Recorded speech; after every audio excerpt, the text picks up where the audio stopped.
ao 10º episódio do podcast aqui do Santuário, o SantoCast. E para começar, eu quero pedir para vocês darem muito like, seguirem a gente aqui no YouTube, no Spotify, no Instagram, em todas as nossas redes, para a gente distribuir cada vez mais o nosso podcast.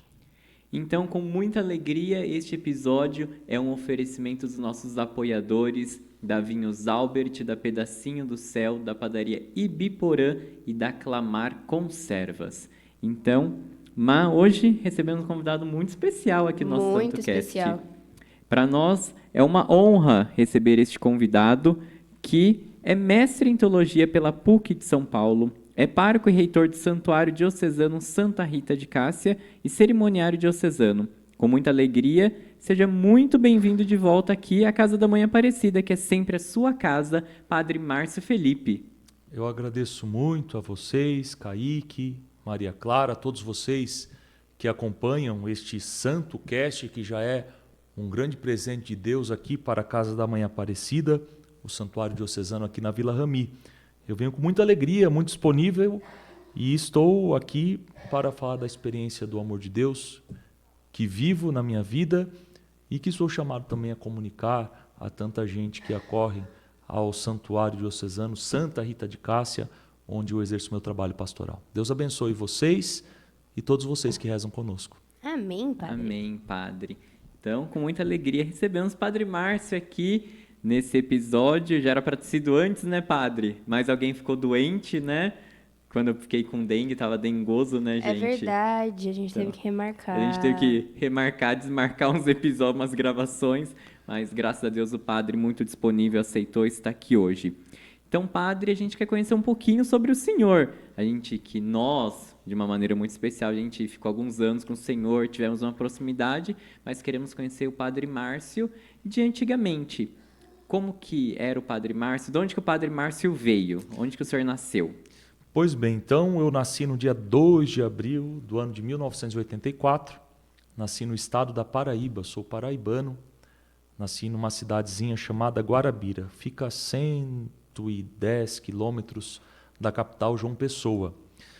Então, meus pais, somos em 4 irmãos, meus pais vieram no final da década de 70 para o estado de São Paulo, mais precisamente a cidade de São Paulo, ali na região da Diocese de Santo Amaro, e casaram, nasceu minha irmã, depois meu irmão, foram para a Paraíba, e eu nasci por lá, mas fiquei apenas 2 meses, acho que nem isso.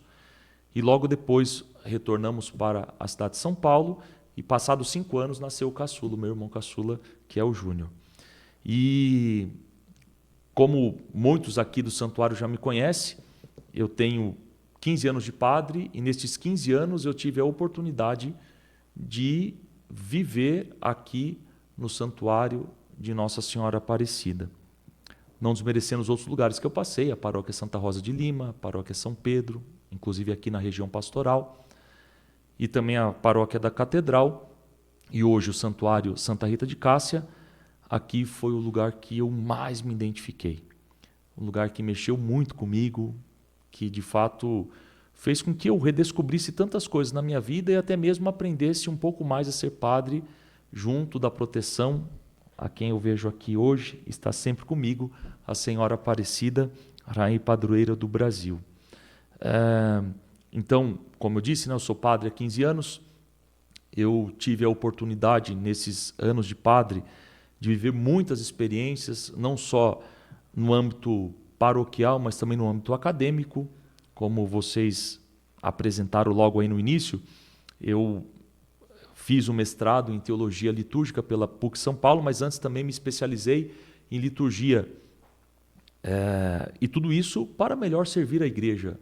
Os títulos têm esse sentido, né? Quando a gente recebe um título, para quem está na comunidade, na igreja, deve sempre se convencer que é um serviço. Eu tive a oportunidade, neste período formativo, os 7 anos que eu fiquei no seminário, de me encontrar com o Papa Bento XVI, na cidade de São Paulo, por ocasião da canonização de Santo Antônio de Santana Galvão, o famosíssimo Frei Galvão. E depois, já de padre, tive a oportunidade de ir a Roma e também me encontrei por 2 vezes com o Papa Francisco.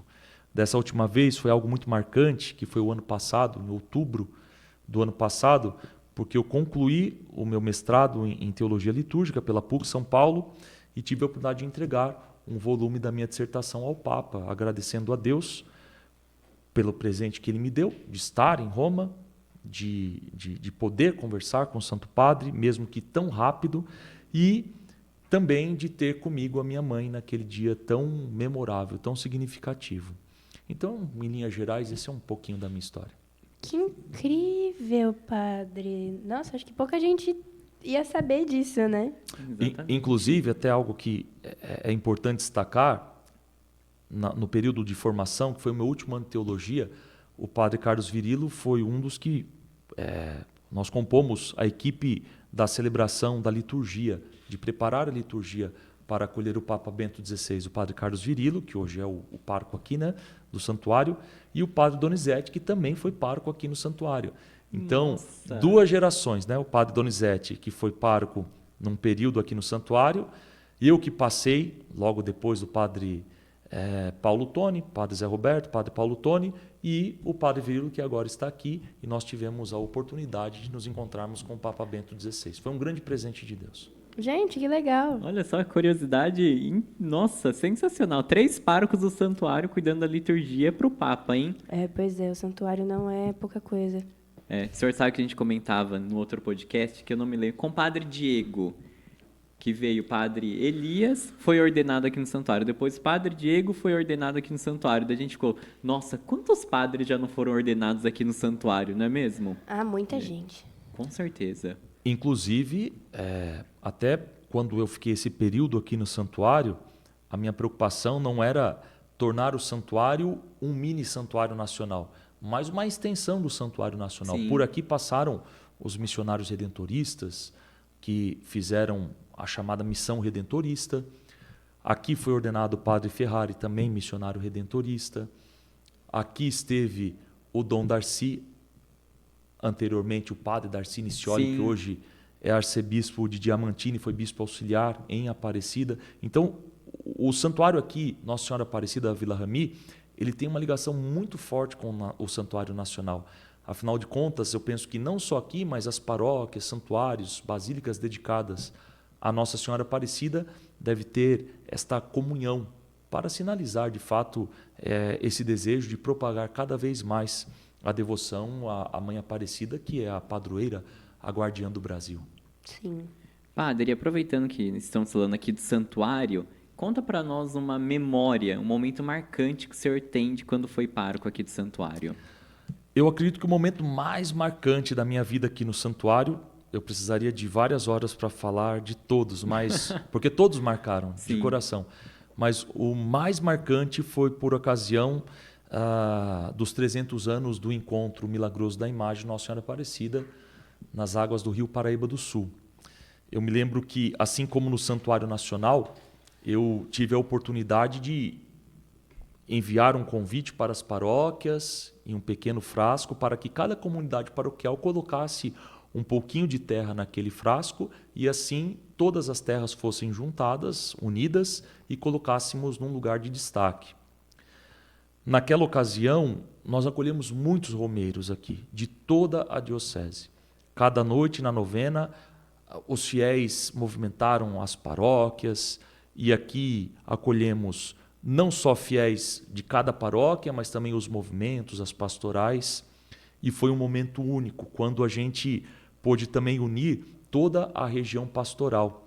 As paróquias da região, no dia 12 de outubro, vieram em Romaria e fizemos uma celebração e ali podemos, de fato, perceber o amor de Deus por nós, quando as comunidades estavam unidas, as paróquias unidas, e o santuário foi cada vez mais sendo conhecido como este lugar de peregrinação, como este lugar de romaria.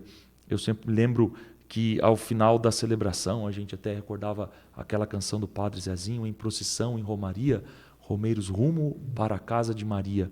E aqui viemos em romaria, não para fazer idolatria, como o próprio Padre Zezinho tanto menciona na sua música, mas para amar e adorar Jesus Cristo e anunciar Jesus Cristo. E assim Maria o fez. Ela sempre de mãos postas, em oração, e ela que nos ensina também a orar.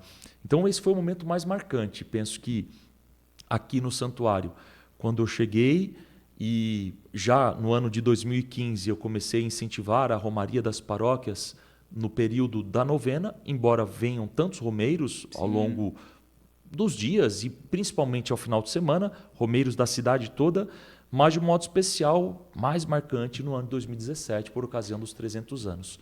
No Santuário Nacional foi trazido um pouco de terra de cada estado para sinalizar a comunhão com o Brasil. E aqui, um pouco de terra de cada paróquia da diocese para sinalizar a comunhão com a diocese de Jundiaí. Olha só que especial. E nós temos até hoje um pouquinho de terra, está aqui no santuário. Para quem tem curiosidade, que o padre falou, fica lá na imagem de Santo Antônio, perto dos livros. Isso mesmo. Teve os livros no ano anterior, depois, no ano posterior. Acho que no ano de 2018, que foi o ano... Dos 40 anos de restauro da imagem. Isso mesmo. Isso. Que daí foi os livros. Então tá lá os livros com o nome de todos os diocesanos e diocesanas de Jundiaí e o frasco com as terras daqui da nossa diocese. Então quem tiver curiosidade, dá um pulinho lá na imagem de Santo Antônio que tá lá, para vocês poderem ver. Padre, então, além de pároco e reitor do Santuário Santa Rita de Cássia, o senhor também acumula a função de cerimoniário diocesano.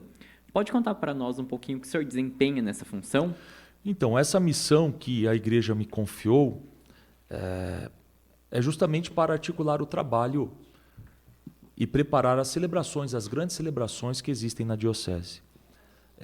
Vale lembrar que eu não faço isso sozinho, tem uma equipe que colabora, Sim. que ajuda. Então, são inúmeras pessoas. Vou dar um pequeno exemplo da posse canônica de Dom Arnaldo, o início da missão dele aqui na Diocese de Jundiaí. Para entendermos, a liturgia ela tem vários campos, vamos dizer assim, vários ministérios. Então, as hostiárias, os salmistas, o padre Elias esteve aqui, não é? Sim.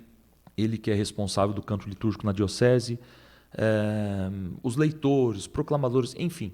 Então, essa grande equipe que colabora para que as celebrações possam ser bem celebradas. Parece até redundantes, mas é para que nós possamos entender. Então, a minha missão é articular este trabalho. Eu sou o cerimoniário oficial, vamos dizer assim, o principal, porque cuido do bispo nas celebrações oficiais da diocese. Tem o padre Jean, que agora está integrando comigo essa equipe para podermos, enfim, dividir o trabalho e termos um melhor desenvolvimento na celebração. Aos finais de semana, um seminarista é escolhido pela equipe de formadores para acompanhar o bispo diocesano e as funções que cada seminarista exerce, o apostolado que eles exercem nas grandes celebrações, mas também contamos com a participação de muitos fiéis leigos. Tem muitos jovens, moças, rapazes que desempenham essa função.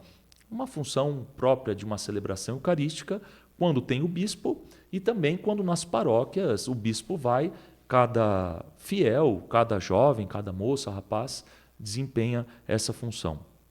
É algo que exige muito porque exige uma preparação, nós temos de preparar antes. Eu sempre costumo dizer, eu fui aluno do padre Baronto, que é pároco na Catedral da Sé, um grande teólogo, liturgista, e ele é um dos grandes incentivadores daquilo que chamamos laboratório litúrgico. Quando eu passei por aqui, eu até incentivei as equipes de celebração a realizar este laboratório, que nós preparamos celebrando. Então, por exemplo, nos encontramos com a equipe de celebração no dia de hoje para preparar a missa do domingo.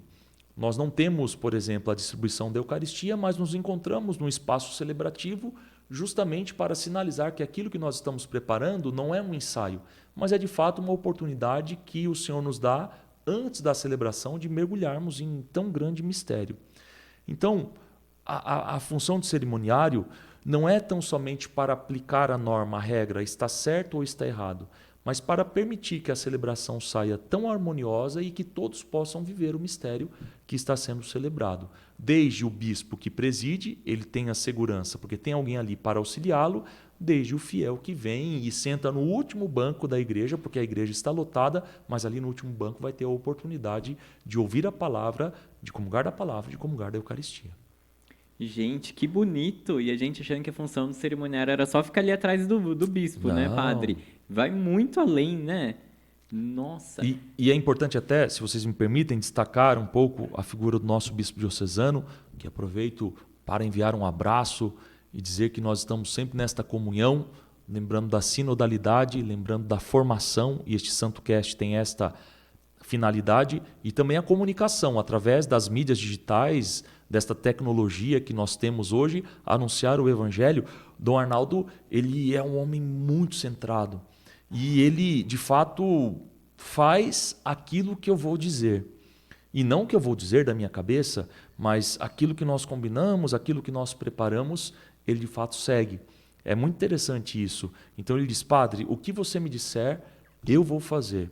Então tem um preparo, tem uma sintonia, né? Tem uma conexão. É importante isso. O cerimoniário, o bispo, eu tive a oportunidade de cerimoniar o Padre Carlos Virilo, ele que desempenha essa função de vigário-geral, no dia do Sagrado Coração de Jesus, que foi lá na paróquia Nossa Senhora do Rosário, na cidade de Campo Limpo Paulista. E ali o Padre Virilo também, aquilo que eu falei, porque é um pouco constrangedor, né? Dois padres, mas ele tranquilamente... ele foi cerimoniário também, né? Eu o substituí quando ele assumiu outras funções. Aquilo que eu fui indicando, orientando para ele, ele foi obedecendo tranquilamente. E não é uma obediência no sentido eu mando e você obedece, mas é que, de fato, a função do cerimoniário é essa. Muitas vezes não entendida, muitas vezes as pessoas acham é um padre chato que vem para dar ordem. Não, pelo contrário. É para organizar e para que a celebração tenha essa harmonia, esta sintonia. E assim possamos celebrar em espírito e verdade. Que bonito. Que legal, eu não fazia ideia. Então, não. Padre, e de onde que veio o gosto do senhor por liturgia? De onde que nasceu isso? Olha, desde muito jovenzinho, eu sempre fui muito atento às questões da celebração. Eu quero aqui mencionar o padre Paulo Eduardo. Certa vez, um grande amigo, nós conversávamos e ele falava assim: nossa, Marcio, você é muito bom na prática. E o cerimoniário, ele precisa ter esse feeling nessa questão do fazer. Até tem uma frase interessantíssima nesta dinâmica da liturgia, que na liturgia a gente não diz o que vai fazer, a gente faz o que ia dizer. A liturgia é fazer, é ação, mas não é ação enquanto naquela perspectiva do ativismo. Pelo contrário, é naquela perspectiva de você ser em espírito e em verdade aquele que celebra, mas tendo a consciência de quem é o protagonista é a Trindade Santa, é o Pai, é o Filho e é o Espírito Santo. Obviamente que eu não tinha clareza disso quando me chamou a atenção a liturgia, o que é a liturgia, a celebração. A gente vai descobrindo com o tempo e também através do estudo, né? Da pesquisa. E acima de tudo, antes de tudo, da oração. Mas sempre fui apaixonado pela liturgia, sempre, sempre. E eu acredito que um grande mestre, embora ele não seja formado em liturgia, mas de piedade ao celebrar, de devoção ao celebrar que eu tive, é o bispo que me ordenou padre, Dom Gil Antônio Moreira. Esse zelo pela celebração. É interessante que, às vezes, a gente acha que na liturgia nós precisamos mudar a voz, nós precisamos mudar o jeito, nós precisamos ser robotizados, e não é isso. Na liturgia, você desempenha esta função, este papel, sendo você mesmo, mas no caso o padre, reconhecendo que ele é in persona Christi. Sim. Então, isso me chamou a atenção. Quando eu compreendi que a liturgia também é isso, tudo muda de sentido. Um outro grande mestre que eu tive, o padre Donizete, que foi pároco aqui, e lembrei de um outro fato que marcou a minha vida aqui no santuário. Eu não era nem padre, isso foi em dezembro, penso eu, de 2002, eu era seminarista, foi quando o altar aqui do santuário foi dedicado, e o saudoso Dom Amauri veio para esta celebração. É uma celebração riquíssima em sinais. E ali o amor à liturgia, já quando adolescente, depois entrei no seminário, e esse contato, a minha primeira paróquia de pastoral foi aqui, eu passei como seminarista aqui. Sim. E o padre Donizete dando esse incentivo, mostrando tantos autores e mais ainda pelo seu jeito e a forma de celebrar, aí eu fui me apaixonando ainda mais pela liturgia. E daí, ou de lá para cá, isso se intensificou ainda mais e mais. Nossa, que interessante, não? Olha, passou tanta coisa na minha cabeça agora, mas o que me veio aqui foi... Nossa, o senhor tem uma ligação muito forte com o santuário, né? Foi seminarista aqui, depois veio como pároco, olha só, hein? Que coisa. A gente pega as fotos antigas do santuário, o senhor falou da dedicação do altar, tem o albinho da dedicação do altar, tem várias fotos do Padre Márcio lá de seminarista naquela época. E naquela época, o Dom Mauri, ele não tinha um seminarista que o acompanhava. Então, Sim. o seminarista que fazia pastoral, mas era um outro contexto, uma outra situação, esse seminarista que desempenhava a função litúrgica. No caso, eu fui cerimoniário naquela oportunidade. Sim. E, de fato, marcou muito, muito a minha vida. Padre, então, o senhor que é mestre em teologia litúrgica, né? Pode nos dizer um pouco, explicar, então, o que é o tema central aqui do nosso podcast hoje, que é a liturgia. Podemos começar pedindo para o senhor explicar o que é em si a Santa Missa, em quais partes ela é dividida, o que é a Santa Missa em si, padre? Perfeito. Então, assim, olha, só para que nós possamos entender, no campo da teologia litúrgica, nós podemos dar um enfoque a determinados estudos. Então, por exemplo, a minha pesquisa se deu mais acerca da liturgia das horas, que é a oração dos salmos. Sim. Porém, posso falar com muita tranquilidade acerca da celebração da Eucaristia, não compreendendo-a como um ritualismo. A nossa missa ela é repleta de ritos. Então, o que é um rito? A gente repete toda vez que nós nos encontramos para celebrar a Eucaristia, mas essa repetição ela tem vida. Eu definiria a Santa Missa com aquilo que rezamos, ou a partir daquilo que rezamos, no que chamamos aclamação memorial. Hoje, na terceira edição do Missal Romano, nós temos 3 aclamações: mistério da fé e do amor, mistério da fé para a salvação do mundo, se eu não estou enganado. Mistério da fé. Anunciamos, Senhor, a vossa morte. Olhamos para o passado. Proclamamos a vossa ressurreição. É presente. Atualizamos este mistério. Mas nós não perdemos de vista, e o padre Diego falou muito da questão escatológica, esta realidade da volta do Senhor. Vinde, Senhor Jesus. Maranatá. A missa, em linhas gerais, eu estou dizendo aqui de uma maneira muito simples, não simplória, mas simples. Ela poderia ser, não explicada, mas ela poderia ser vivida na sua essência a partir da aclamação memorial. Qual é a parte mais importante da missa? Muita gente pergunta, é a hora da consagração. Não é. A parte mais importante da missa, ela acontece dos ritos iniciais aos ritos finais. A missa toda é importante. Nosso Kaique fez uma cara na hora que eu falei que a hora da consagração não é a parte mais importante da missa. Porque se eu coloco como a parte mais importante da missa, eu desconsidero todos os outros ritos que existem na missa. Então você perguntou de partes. Ritos iniciais, liturgia da palavra, liturgia eucarística, rito da comunhão, ritos finais. Em linhas gerais, 5 partes. Mas nós não podemos reduzir, nós não podemos celebrar a missa utilizando dela somente os ritos iniciais. Não. Eu não posso celebrar nenhum sacramento sem que ele seja precedido da proclamação da palavra. Por isso que a mesa da palavra ela está em destaque.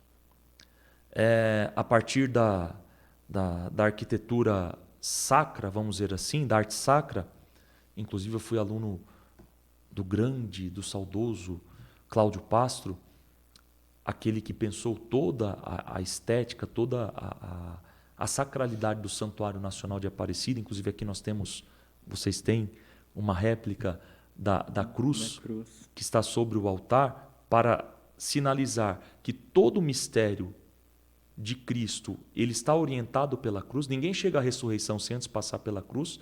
Ele vai dizer que antes de chegar na mesa da palavra, você tem que passar pela mesa, ou melhor, antes de chegar da mesa da Eucaristia, você tem que passar pela mesa da palavra. Por isso que a mesa da palavra é mais à frente e o altar está mais atrás. Aqui à disposição do presbitério, ou na realidade, o presbitério em todas as comunidades deveriam ser chamados de santuário, e até fazendo menção ao Antigo Testamento, quando Deus diz a Moisés, tira a sandália dos pés, porque o lugar onde você está pisando é santo, por isso que se chama santuário.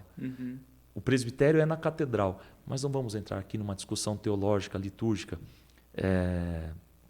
Nós devemos aqui perceber que temos a mesa da palavra, o altar, e logo à esquerda temos a pia batismal, que na realidade a pia batismal devia ser na entrada da igreja, para sinalizar que o cristão, para se tornar cristão, ele é acolhido na porta. As portas que se abrem, nós te acolhemos. Sim. Você quer se tornar cristão. Para participar da mesa da Eucaristia, não é uma questão de dignidade. Para participar da missa, não é uma questão de dignidade. De dignidade. Nós somos indignos, mas o Senhor nos faz merecer. E aí Ele nos convida a participar deste banquete. Falando assim, insisto, em linhas gerais, se eu estiver falando muito, vocês podem me cortar, tá? Imagina, padre. pode ficar à vontade, a gente está só aprendendo aqui. Quando eu costumo usar, a partir do dado bíblico, a celebração da Eucaristia, se alguém nos perguntar onde nós encontramos uma fundamentação bíblica acerca da Eucaristia, obviamente que nós temos nos evangelhos sinóticos, Mateus, Marcos e Lucas, a narrativa da instituição da Eucaristia, a narrativa clássica. No Evangelho de João nós encontramos 2 momentos. João 6, quando Jesus fala da Eucaristia, apresentando-se como pão da vida, e, se não me falha a memória, João 14, quando na cena do lava-pés, antes de perpetuar a sua presença no pão e no vinho, ele realiza um gesto tão significativo, que é o lava-pés.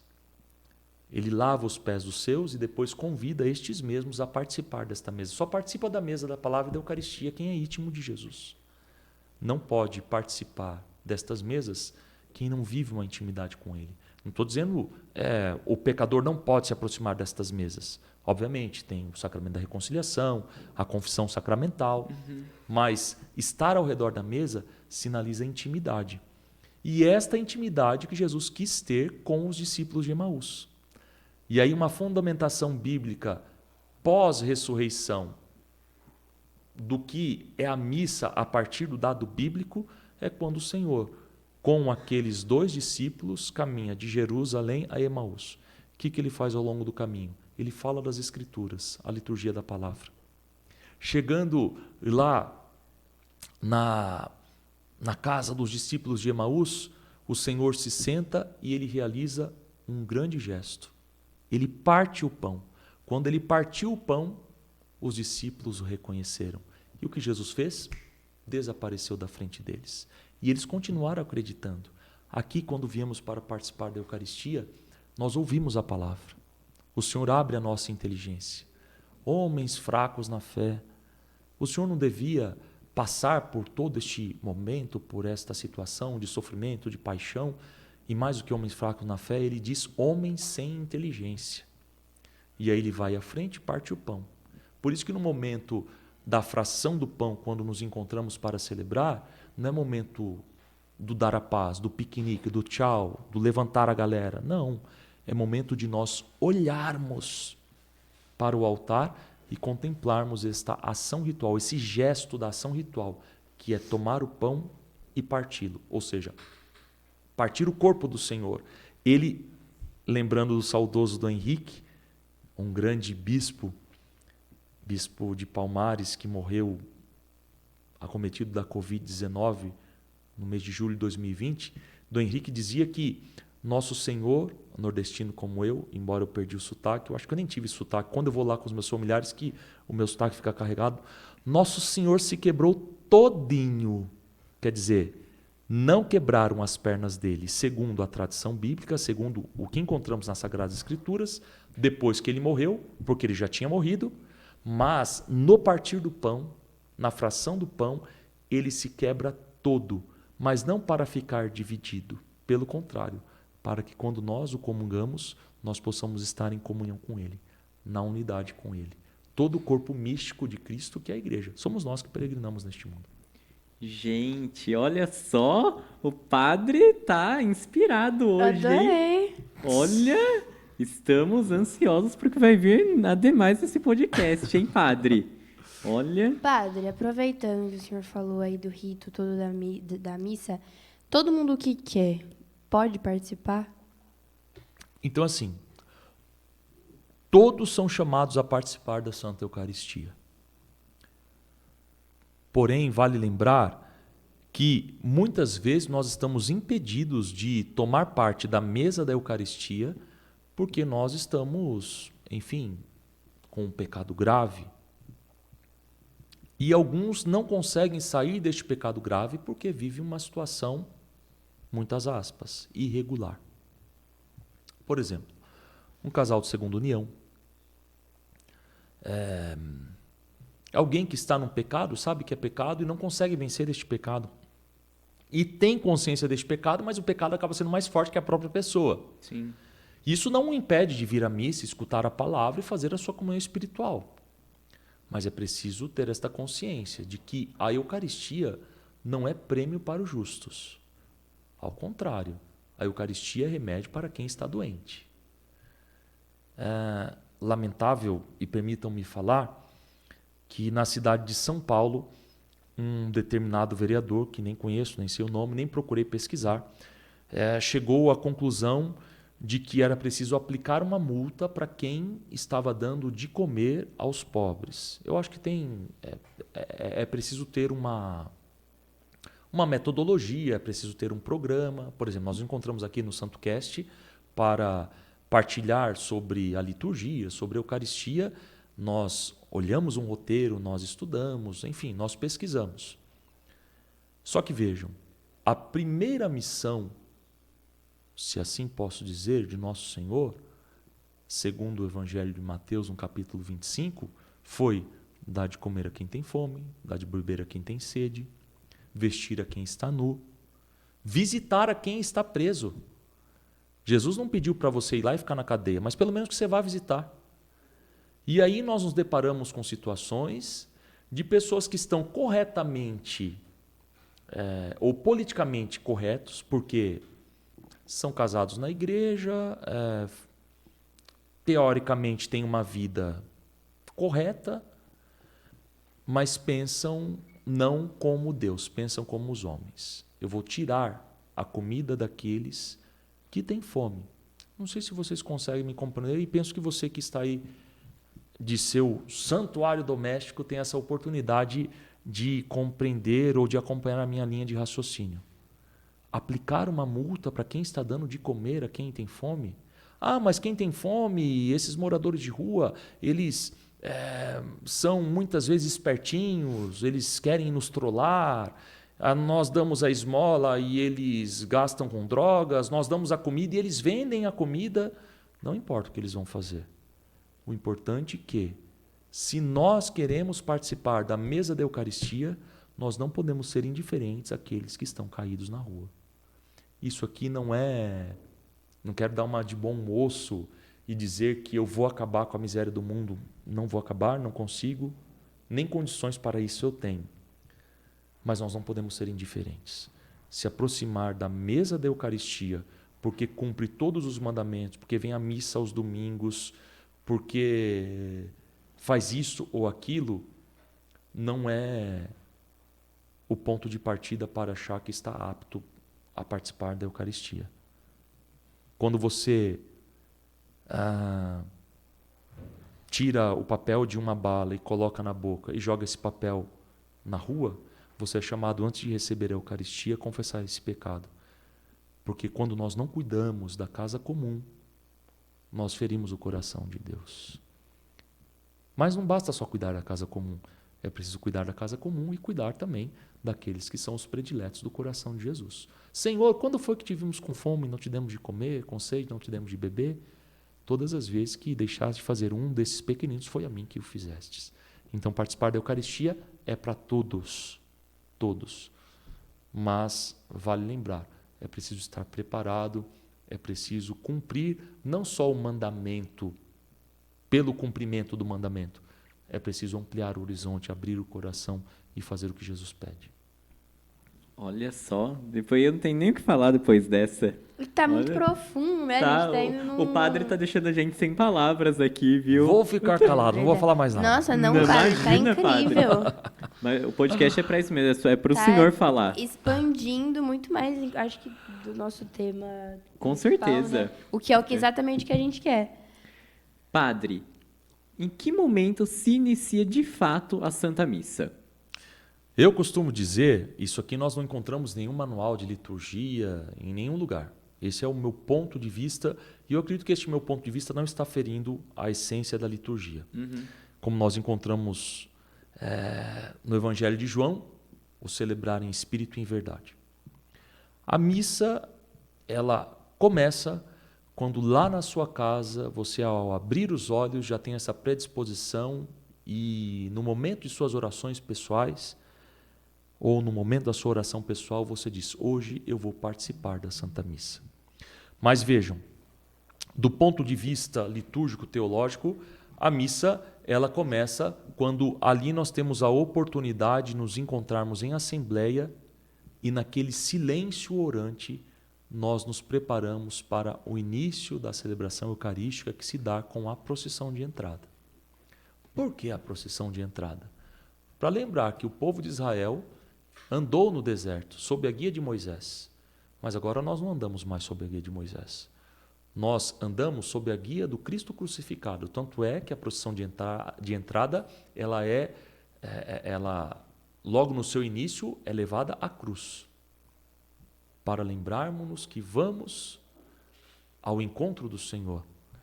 Tem até um salmo, vou aqui colocar os meus dotes musicais, apesar que eu não canto muito bem. Com alegria subiremos ao altar do Senhor. Quer dizer, nós vamos com alegria ao altar do Senhor. Com as nossas alegrias, tristezas, com as nossas fadigas, nós vamos ao altar do Senhor. E aquele que preside beija o altar. Ele olha para a assembleia reunida e atrai o olhar de toda aquela assembleia para aquele beijo, para dizer, nós estamos beijando a Cristo. Se deixar eu vou falando. Então, a missa ela tem início na procissão de entrada. Aqui no Brasil tem esse costume, que não é um costume feio, mas que deve ser um costume que sempre deve se ter um cuidado, porque ali naqueles comentários, naquelas ambientais, como chamamos, nós explicamos muitas coisas. E como eu dizia há pouco, na liturgia a gente não diz o que vai fazer, a gente faz o que é dizer. A liturgia é a ação. Então, a missa ela tem início neste momento, sabe? O canto inicial, o canto de abertura. Não para acolher o padre Márcio Felipe, mas para acolher a procissão de entrada, cujo o presidente da celebração, aí pode ser o padre Márcio Felipe, o padre Carlos Virilo, o padre Gustavo, o padre Mateus, o bispo Dom Arnaldo, o bispo Dom Vicente, não importa quem seja, ali nós vamos iniciar a celebração eucarística. Olha só, gente. E padre, tá certo a gente pensar que existem vários tipos de missa? Solenidades, missas de cura, missas de libertação. São vários tipos de missa ou é a missa? É a missa. Sempre a missa. Nós temos na liturgia da igreja aquilo que é solenidade. Então, por exemplo, no último domingo nós celebramos a solenidade do martírio dos apóstolos Pedro e Paulo. Por que o martírio? Porque nós recordamos, fazemos memória do dia em que eles derramaram o próprio Cristo, o próprio sangue, para defender Cristo e a igreja. Por isso que o presbítero estava revestido de vermelho. É uma solenidade. Por que é elevado a um grau de solenidade? Porque ali nós evidenciamos o amor de Deus abraçado pelos apóstolos Pedro e Paulo. É uma solenidade o dia de Nossa Senhora Aparecida, que é padroeira do Brasil. É uma solenidade, por exemplo, o dia de Santa Rita de Cássia, lá para o Santuário Santa Rita, porque é uma padroeira dedicada, ou uma paróquia dedicada a Santa Rita, ou que tem como padroeira Santa Rita. Nesse dia lá, como é solenidade, nós cantamos o Glória, nós fazemos a profissão de fé. Já aqui no santuário, o dia de Santa Rita não é uma solenidade, é uma memória, inclusive facultativa. Para entendermos, temos solenidade, memória obrigatória, quer dizer, precisamos rezar aquelas orações que o missal traz, ou aquela oração que o missal traz, memória obrigatória. Memória facultativa, que pode ser utilizado o formulário da missa do dia, por exemplo, hoje, terça-feira, da 13ª semana do tempo comum, ou se tivesse uma memória facultativa, poderíamos utilizar esta memória facultativa. Mas não existe essa história de missa de cura e libertação, de missa sertaneja, de missa afro. Não existe. A missa é a missa. gente, pelo amor de Deus, eu não quero criticar os meus colegas padres de forma alguma, mas vale lembrar uma coisa. Eu dizia há pouco que muitas vezes nós mudamos a nossa voz. Lógico, nós devemos dar entonação quando vamos proclamar a palavra de Deus, mas o momento, por exemplo, da consagração, insisto que o Kaique ficou assustado na hora que eu disse que não é o momento mais importante, porque toda a missa é importante, acho que ele ficou escandalizado. Eu vou precisar procurar um padre depois para confessar que eu escandalizei um pequenino. Ali não é um momento de magia. Às vezes o padre muda a voz, apaga-se a luz, vai um canhão de luz. Não é preciso fazer isso. É preciso que o padre haja normalmente, porque o padre não é protagonista. Muitos documentos da igreja, e nós seguimos aquilo que a igreja nos orienta, principalmente a nossa Conferência Episcopal, a CNBB, a Conferência Nacional dos Bispos do Brasil, que manifestamos a nossa comunhão, a nossa unidade. A CNBB, nos seus documentos, sempre tem nos orientado, o Papa Francisco sempre tem nos dito que somos os protagonistas. Mas quando os documentos da igreja, o Papa quer dizer isso, ou eles dizem isso, é justamente para sinalizar que a Trindade que é a protagonista. Nós somos, utilizando das palavras do Papa Bento XVI, instrumentos insuficientes nas mãos de Deus. Inclusive, até para iluminar a nossa reflexão, vocês que estão aí no seu santuário doméstico ou nos seus santuários, porque são milhares de pessoas que nos assistem, você pode encontrar uma obra do Papa Ratzinger. Eu digo Ratzinger porque ele escreveu antes de ser Papa, que é Introdução ao Espírito da Liturgia. Uma obra belíssima, numa linguagem profunda, teológica, mas de fácil acesso. Todos nós podemos ter acesso e também entender. Padre, até aproveitando que o padre falou de um livro, tem um livro aqui embaixo, padre, se o senhor puder pegar aí, por favor, está escrito Aparecida. Basílica de Aparecida. O padre falou do Cláudio Pastro, tem esse livro aqui, gente, que conta toda a história, os significados lá do Santuário Nacional, de muitas obras do Cláudio Pastro. Inclusive a cruz daqui do santuário, né, tem toda a explicação aqui nesse livro também. Então, quem tiver curiosidade, é um livro muito bom, tá bom? E sabe que o título do livro, Basílica de Aparecida, a fé pela arte. A fé não se explica. Na minha dissertação de mestrado, um pequeno parênteses, eu tive de utilizar, orientado pelo padre doutor Valeriano, que foi o que me acompanhou ao longo da escrita da dissertação, fazer uma interface entre liturgia e filosofia. E eu confesso que eu sou péssimo em filosofia, foi um grande desafio para mim. E o autor que eu pesquisei foi Javier Zubiri. E ele fala muito dessa questão do sentir. Então a fé ela não é explicada, Sim. Mas a fé é sentida, vivida. Sentida não naquela perspectiva de um sentimentalismo. Eu preciso sentir para ter a certeza que Deus está aqui. Sentido ou não, Deus está aqui. Eu até me lembro de um filósofo, Descartes, que diz assim: penso, logo existo. Para Zubiri é o contrário. Sinto, logo existo. Eu acolhi no coração. E porque eu acolhi no coração, também passou pela minha razão. Então, a Basílica de Aparecida, a fé pela arte, quer dizer, quando eu chego no Santuário Nacional, mas não precisamos ir ao Santuário Nacional, porque aqui este santuário é belíssimo. Quando eu chego aqui no Santuário de Aparecida, da Vila Rami, na cidade de Jundiaí, eu tenho a oportunidade de bater os meus olhos e contemplar a cruz que está à frente, em cima, e a imagem da Mãe Aparecida que está abaixo, logo atrás. Maria que está aos pés da cruz e está de mãos postas. Não é preciso nenhuma explicação. Basta olhar, de fato eu sou capaz, pela fé, de experimentar, acolher e sentir o amor de Deus na minha vida. Que bonito, não? Olha só, o padre está inspirado hoje, hein, padre? Achei comovente. A gente agradece. Padre, queria pegar um gancho aí rapidinho. O senhor falou sobre essa questão que o Kaique ficou escandalizado na hora da consagração.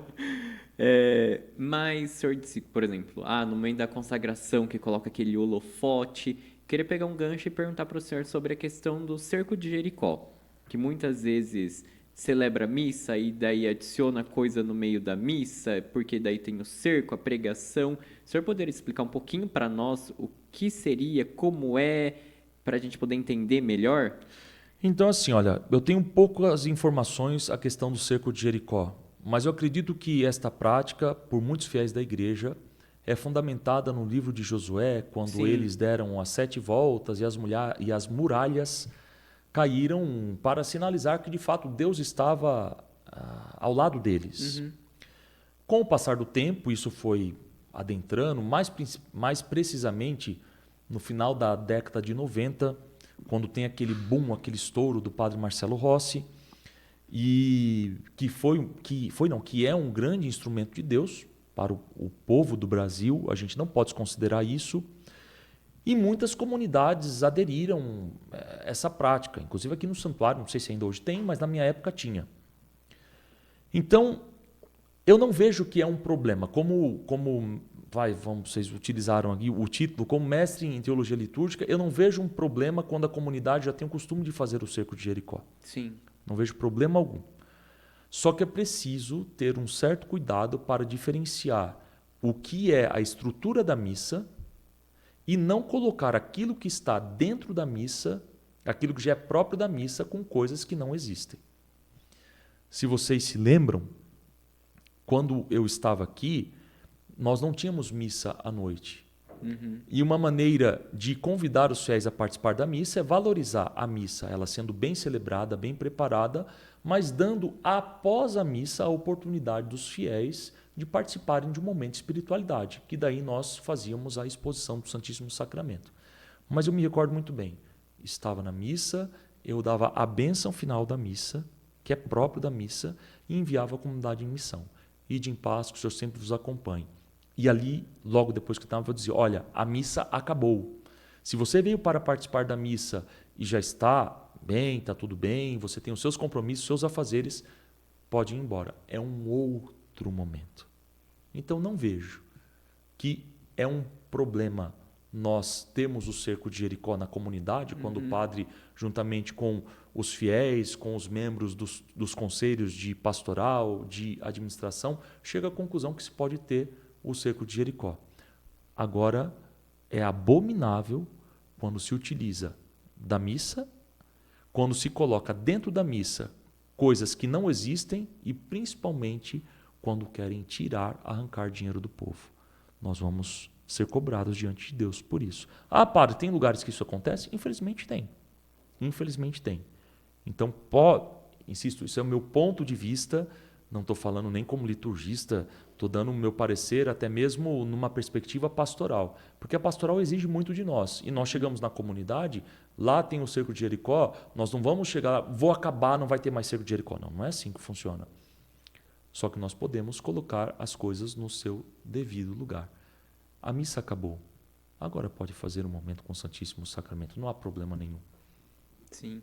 É porque tem muitas vezes que acontece isso, né, padre? Infelizmente, adiciona coisa na missa, daí perde um pouco do sentido da missa, daí não sabe mais o que é missa, o que seria o cerco, mas a gente usou o exemplo do cerco, mas algumas outras coisas, que igual a gente colocou, né? Missa sertaneja, daí tem a entrada do cara tocando violão. Então, O berrante. O berrante. Então, Nosso Senhor, por exemplo, utilizou de pão e vinho. Ele não utilizou de pipoca, de cachaça. Não. Até na hora da apresentação tem as chamadas orações que compete ao Padre.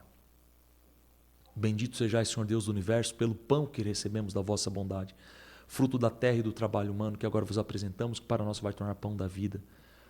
Bendito sejais, Senhor Deus do Universo, pelo vinho que recebemos da vossa bondade, fruto da videira e do trabalho humano que agora vos apresentamos, para nós vai tornar vinho da salvação. Se é rezado em voz alta, a assembleia orante vai aclamar e não responder porque não tem pergunta. Bendito seja Deus para sempre.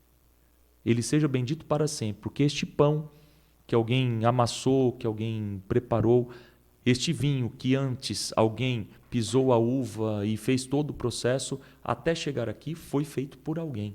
Bendito sejais, Senhor, pelos dons da criação. Este pão e este vinho que se vão tornar corpo e sangue do Senhor. Então, não é preciso colocar outras coisas. É preciso fazer aquilo que está contido no rito. E não é o cumprimento de uma regra, não é ser rubricistas. É colocar em prática aqui no nosso roteiro, nós temos as partes em negrito, né? E as partes em vermelho. No missal, o que está em vermelho é para fazer. O que está em negrito é para dizer. Então, é dar vida. Nada impede que você decore a oração do missal, mas você coloque em prática, com o seu coração, repito mais uma vez, em espírito e verdade, as palavras contidas no missal. Padre, e aproveitando aqui, falando dos ritos iniciais da missa, ali nós temos o ato penitencial. Então, como que ele prepara os fiéis para a participação da Santa Missa? Veja só, nós devemos lembrar que, segundo o Catecismo da Igreja Católica, veio aqui um mestre em Catecismo da Igreja Católica, que é o Padre Diego, não é verdade? Nós encontramos lá no Catecismo toda aquela questão, a teologia da graça, aquilo que é pecado mortal, aquilo que é pecado venial. Então, em linhas gerais, quando você participa da missa e ali você cometeu algum erro, você é chamado a fazer a experiência de confessar os seus pecados, de fazer um breve exame de consciência e ali ter a oportunidade de reconhecer as suas faltas e pedir ao Senhor que Ele te conceda a graça do perdão para que você possa ser menos indigno. Porque digno você não é, mas menos indigno de participar da mesa da palavra e da Eucaristia. Então o ato penitencial é fundamental, é importantíssimo, nunca pode ser omitido. Na celebração eucarística, o que pode ser omitido, vamos assim dizer, mas não omitido no sentido de não ter, é o momento da paz. Mas o ato penitencial não pode, nenhuma parte da missa pode ser omitida. Reconheço o meu pecado, ou faz aquelas fórmulas, tem as várias fórmulas contidas no missal, né? O confesso, ou o Senhor tem de piedade de nós, precedido de uma prece, de um pedido, Senhor, Senhor que sois o caminho que nos conduz ao Pai, tem de piedade de nós. E a Assembleia aclama, eu coloquei bastante entonação, né? E não responde. Nós só respondemos quando tem pergunta. Kaique, você está escandalizado? Não. Perfeito. Então uma resposta. Na verdade, ele responde, não estou escandalizado. Na celebração é a mesma coisa. Então o povo aclama. Eis aí um grande documento, um dos primeiros documentos do Concílio Ecumênico Vaticano II, a Sacrosanto Concilium, sobre a Sagrada Liturgia, quando lá está prescrito, muito claro, que os fiéis devem participar de forma plena, ativa e consciente, frutuosa. E aí nós temos essa riqueza no Brasil, essas intervenções, muitas aspas, dos fiéis que não respondem, mas aclamam. Na prece eucarística, logo após a prece eucarística, aceitai, Senhor, a nossa oferta, fazer de nós um só corpo e um só espírito. Senhor, tem de piedade de nós, Senhor, tem de piedade de nós, e por aí vai. Padre, participei da Santa Missa, participei com muita fé, muita devoção do ato penitencial. Preciso confessar, porque no ato penitencial eu confessei os meus pecados ou não. Eu preciso procurar o sacramento da confissão depois ou antes.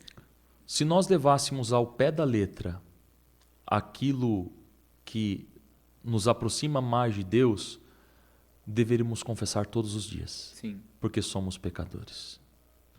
Tende compaixão de nós, Senhor, porque somos pecadores. Manifestai a vossa misericórdia e dai-nos a vossa salvação. Somos pecadores. É o amor de Deus que chega a nos constranger e que nos abraça e quer nos tirar do pecado. Vejam, isso não nos dá o direito de pensar, eu me confesso com Deus, eu já vou à missa, já confessei no ato penitencial e estou perdoado. De fato, o perdão de Deus é eficaz, mas existe o sacramento da reconciliação, porque nós pecamos e muitas vezes cometemos pecados mortais e não temos consciência de que é um pecado mortal. Para isso que o presbítero está lá, o padre está lá, na sala de atendimento, no confessionário, como queira, para orientar os fiéis. Então, não vale essa. Confessei na hora da missa, tive consciência do pecado na hora da missa e agora está tudo bem, estou em paz, não preciso confessar. A igreja orienta que ao menos uma vez ao ano, por ocasião da Páscoa, todo se confesse. Mas nós não somos a igreja da lei, nós somos a igreja dos mandamentos. E o mandamento, ele é suave, ele é leve. A lei do Senhor é suave, alegria ao coração. Nós encontramos em um dos Salmos. Então, mais do que cumprir aquilo que diz a lei, confessar por ocasião da Páscoa, então uma vez por ano, eu acredito, e aqui posso orientar vocês, confesse a cada um mês, a cada 15 dias, mas acima de tudo, confesse assim que você sentir necessidade. Deveríamos confessar todos os dias, na realidade. Os padres vão me matar, hein? Vai encher os confessionários. Padre, uma pergunta bem assim, jovem da minha parte, se eu posso dizer. Mas você é jovem. Porque nós somos jovens. Acho que no duplo sentido da coisa. Nós deveríamos confessar todos os dias. O que nós falaríamos todos os dias? Os pecados que cometemos, por exemplo, fui invejoso, matei o meu irmão, não dei de comer a quem tinha fome. Mas não só, porque muitas paróquias também têm aquele roteirinho, né? Eu acredito que esse roteiro é muito importante. Lá no Santuário Santa Rita tem, inclusive, esse roteiro é muito importante para ter uma direção. Mas às vezes a pessoa chega lá, padre, tive inveja 15 vezes. Padre, falei mal das pessoas listagem. 80 vezes. Deus não está preocupado com quantas vezes você fez isso, ou quantas vezes você fez isso. Deus está preocupado, insisto, do meu ponto de vista, e nem sei se ele é tão importante assim, mas enfim, Deus está preocupado que quando você reconhece o seu erro, você tem a predisposição em querer mudar. Porque conversão quer dizer o quê? Nós nos voltamos. Converter, até o Waze, né? O GPS fala, né? Faça uma conversão à esquerda. O meu Waze está em língua italiana, girare a destro, girare a sinistro. Então, girare, ou conversão, converter. Nós convertemos-nos para alguém. Nós que somos cristãos católicos, nós devemos ter esta consciência de que devemos nos converter para Cristo. Então, se nós queremos nos converter para Ele, nós precisamos cada vez mais deixar de lado, utilizando as palavras do apóstolo Paulo, este homem velho, esta humanidade velha, para nos revestirmos desta humanidade nova em Cristo. Né? Carta aos Romanos, banhados em Cristo, somos novas criaturas. As coisas antigas já se passaram, fomos nascidos de novo. Então, a confissão, ela se traduziria nesse sentido. Nós diríamos isso para o padre. Na quantidade de vezes, pode ser que tenha padre que vai contrapor tudo isso que eu estou dizendo aqui. Mas não abro mão. Eu acho que a nossa teologia ela é reflexiva. Ela deve abrir os horizontes e não nos fazer usarmos cabresto como o cavalo usa e olha só para frente. Nós devemos olhar para o que está ao nosso entorno. É por isso que o padre diz, o Senhor esteja convosco. E a Assembleia clama? Ele está no meio de nós. Ele está no meio de nós. Ele não está só acima de nós. Nós sabemos que Ele está acima de nós. Mas é um Deus tão bom que assumiu a nossa carne. Assumiu a nossa humanidade. Para tirar de nós o pecado. Para dar a oportunidade de mudarmos de vida, de voltarmos para Ele. Olha só. Eu penso muito sobre isso, principalmente quando tem primeira comunhão dos peticos. E eu vejo muita gente falando, tipo, o que eles vão lá confessar? Tipo, o que eles vão falar pro padre? E aí eu fico olhando para esses adultos e eu fico assim, gente, o que vocês estão fazendo?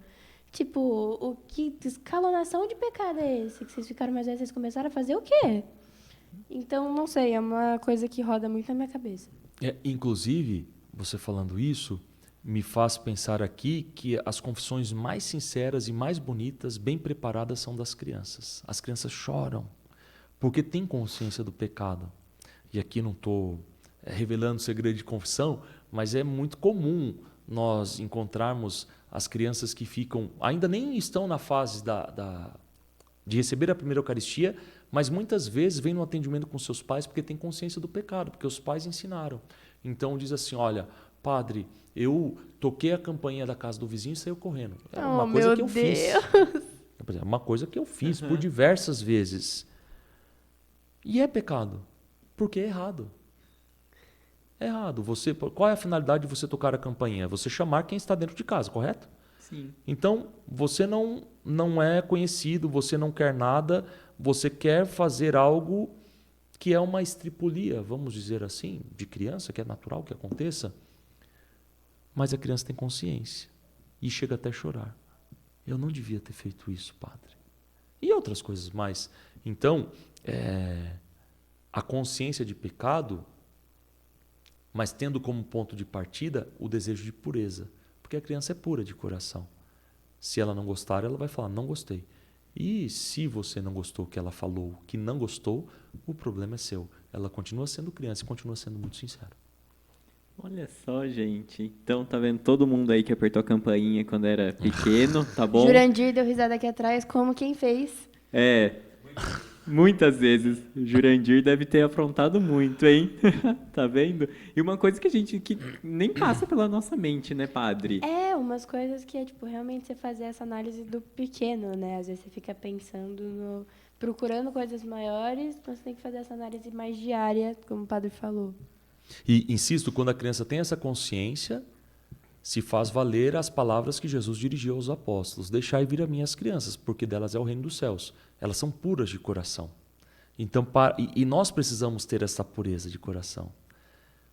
Se não temos, porque o pecado nos atingiu, a graça de Deus nos purifica. Então, o sacramento da reconciliação, o momento do ato penitencial, e o ato penitencial que não é só na missa, mas em todos os sacramentos que nós celebramos.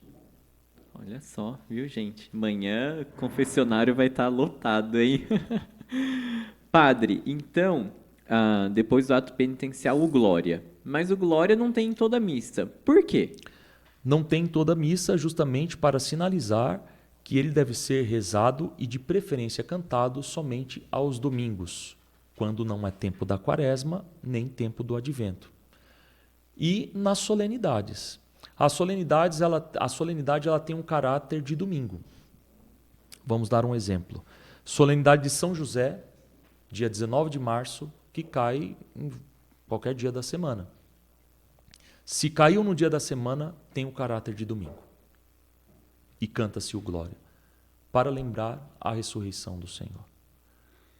Na Vigília Pascal, por exemplo, nós temos inúmeras leituras e na última leitura do Antigo Testamento, logo após ela, nós cantamos solenemente o Glória para sinalizar: Cristo ressuscitou. E não é o glória ao Pai e ao Filho e ao Espírito Santo e está certo, já cantamos o hino do glória. Não, a letra deve ser aquela que está contida no missal. Glória a Deus nas alturas e paz na terra aos homens por ele amado, e por aí vai. Então o glória sempre cantado aos domingos e nas solenidades, exceto quaresma e advento, que o glória não é cantado aos domingos, para sinalizar que estamos vivendo um outro tempo. O tempo da quaresma é um tempo de penitência, de recolhimento, mas é dia da ressurreição. Não deixa de ser dia da ressurreição o domingo. Sim. Tanto é que no domingo não se faz penitência, jejum, porque quando o noivo está, nós não ficamos tristes, nós não ficamos com a preocupação de fazer a penitência. O noivo está ali, quem é o noivo? É Cristo. Então no domingo não se faz a penitência, não se faz jejum. Caridade se faz sempre, sem dúvida alguma. Mas não se canta o glória quando é quaresma e quando é o advento, nos domingos. Ótimo. E padre, o que é a oração da coleta? Em que momento que ela acontece? Qual a importância dela na Santa Missa? O próprio nome já diz. Aquele que preside, ele diz, oremos, e segundo a letrinha do missal que está em vermelho, que não deve ser falada, está lá escrito, silêncio. Como a gente tem dificuldade para fazer silêncio. Por que nós fazemos silêncio em toda missa, em qualquer sacramento, na celebração de qualquer sacramento ou sacramental? Para sinalizar a nossa comunhão com Deus. Eu me lembro quando eu era criança, acho que no primeiro, segundo ano primário, que chamava-se assim antigamente, embora não sou tão velho, eu tenho 40 anos, tinha um pequeno livro cujo título era Menino aprende a fazer silêncio, ou menino aprende a ouvir silêncio, alguma coisa, a ouvir o silêncio. Quando o padre diz oremos, a assembleia que está ali reunida, ela é chamada a apresentar a sua oração cuja oração será manifestada através das palavras que o padre vai dizer rezando. Por exemplo, algum dos domingos do tempo comum. Ó Deus, sois o amparo dos que em vós esperam, e sem vosso auxílio ninguém é forte, ninguém é santo. Redobrai de amor para conosco, para que, conduzidos por vós, usemos de tal modo com os bens que passam e abracemos os que não passam. E que possamos abraçar os que não passam. Quer dizer, a oração de todo o povo, embora o padre não saiba qual é a oração, o pedido, a prece, o agradecimento, ela está ali, presente, não representada, mas presente, quando o padre dirige essa oração ao Pai. É sempre ao Pai pelo Filho no Espírito Santo. O padre age em persona Christi. Então, esta oração é dirigida a Deus.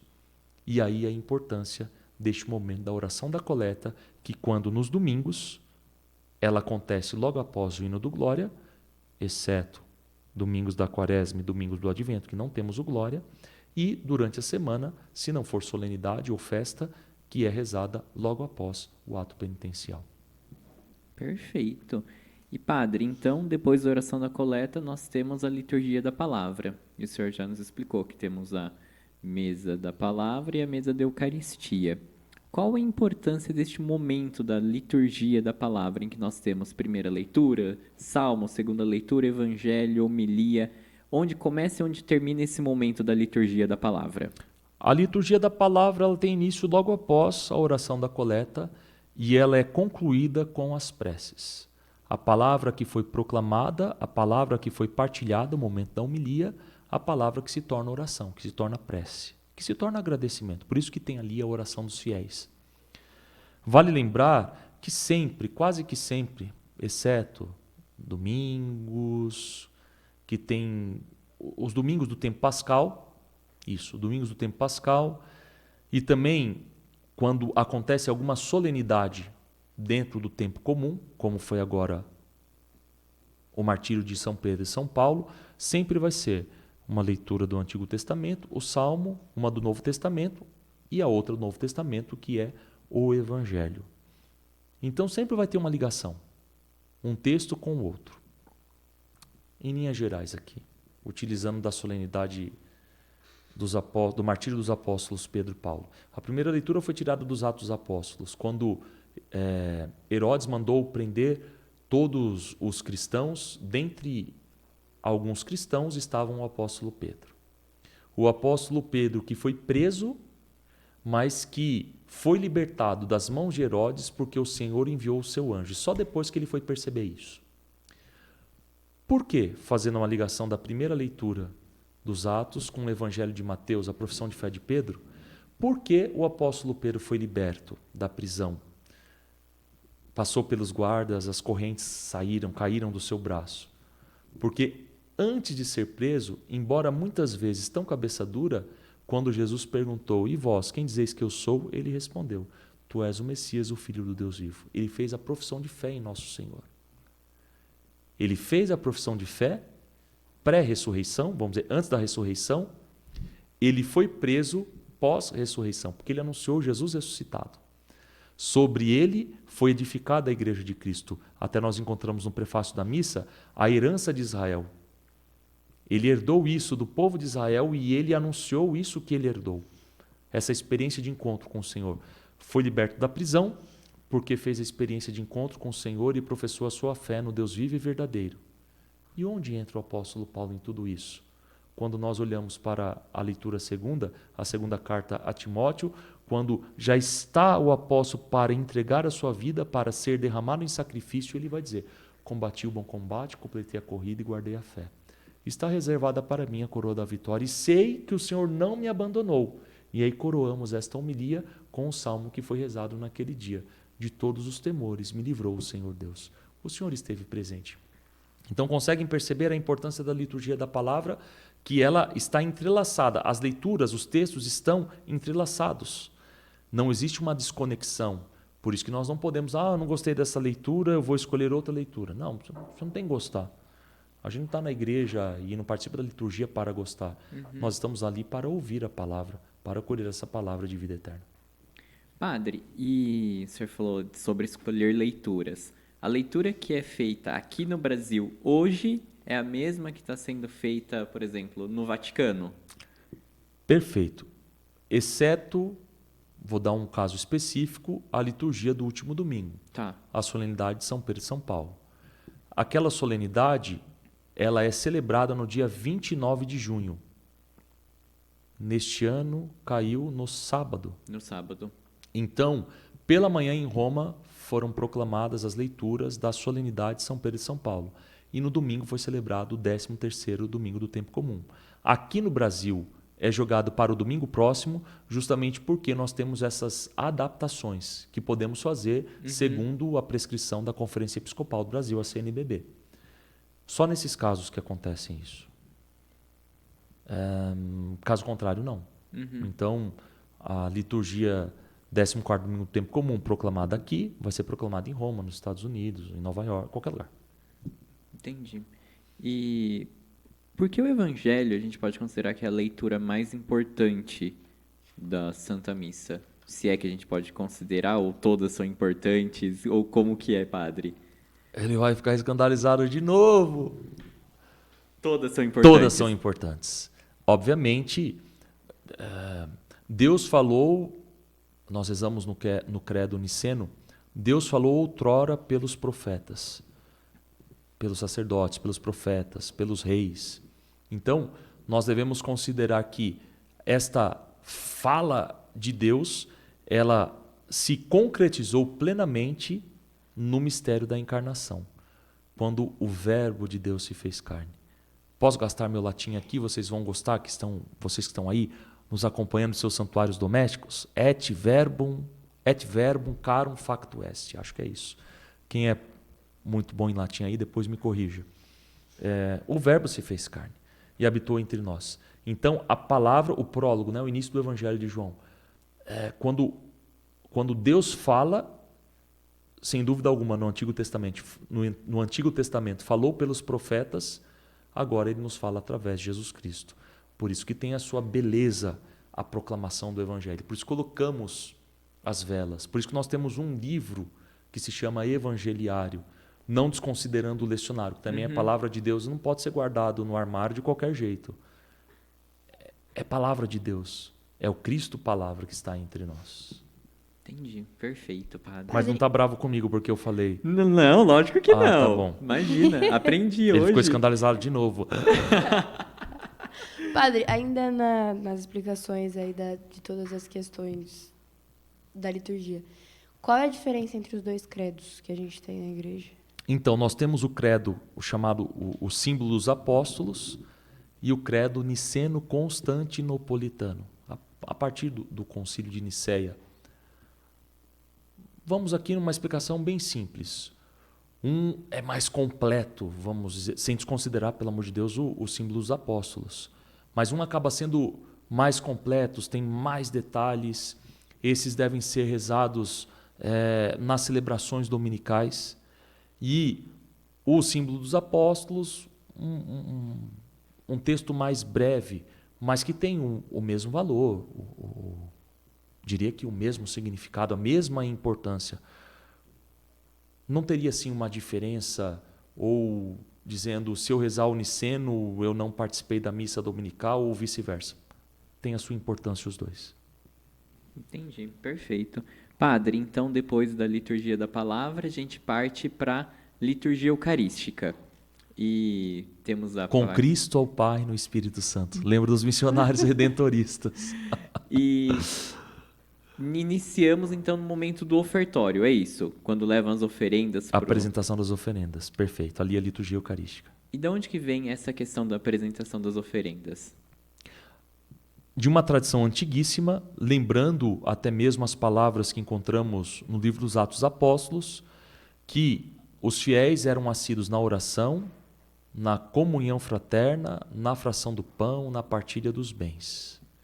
Então, Jesus, nós falávamos há pouco, não é? Jesus utilizou de que sinais visíveis para garantir a sua presença entre nós? Vale lembrar que a presença de Jesus ela acontece de diversos modos.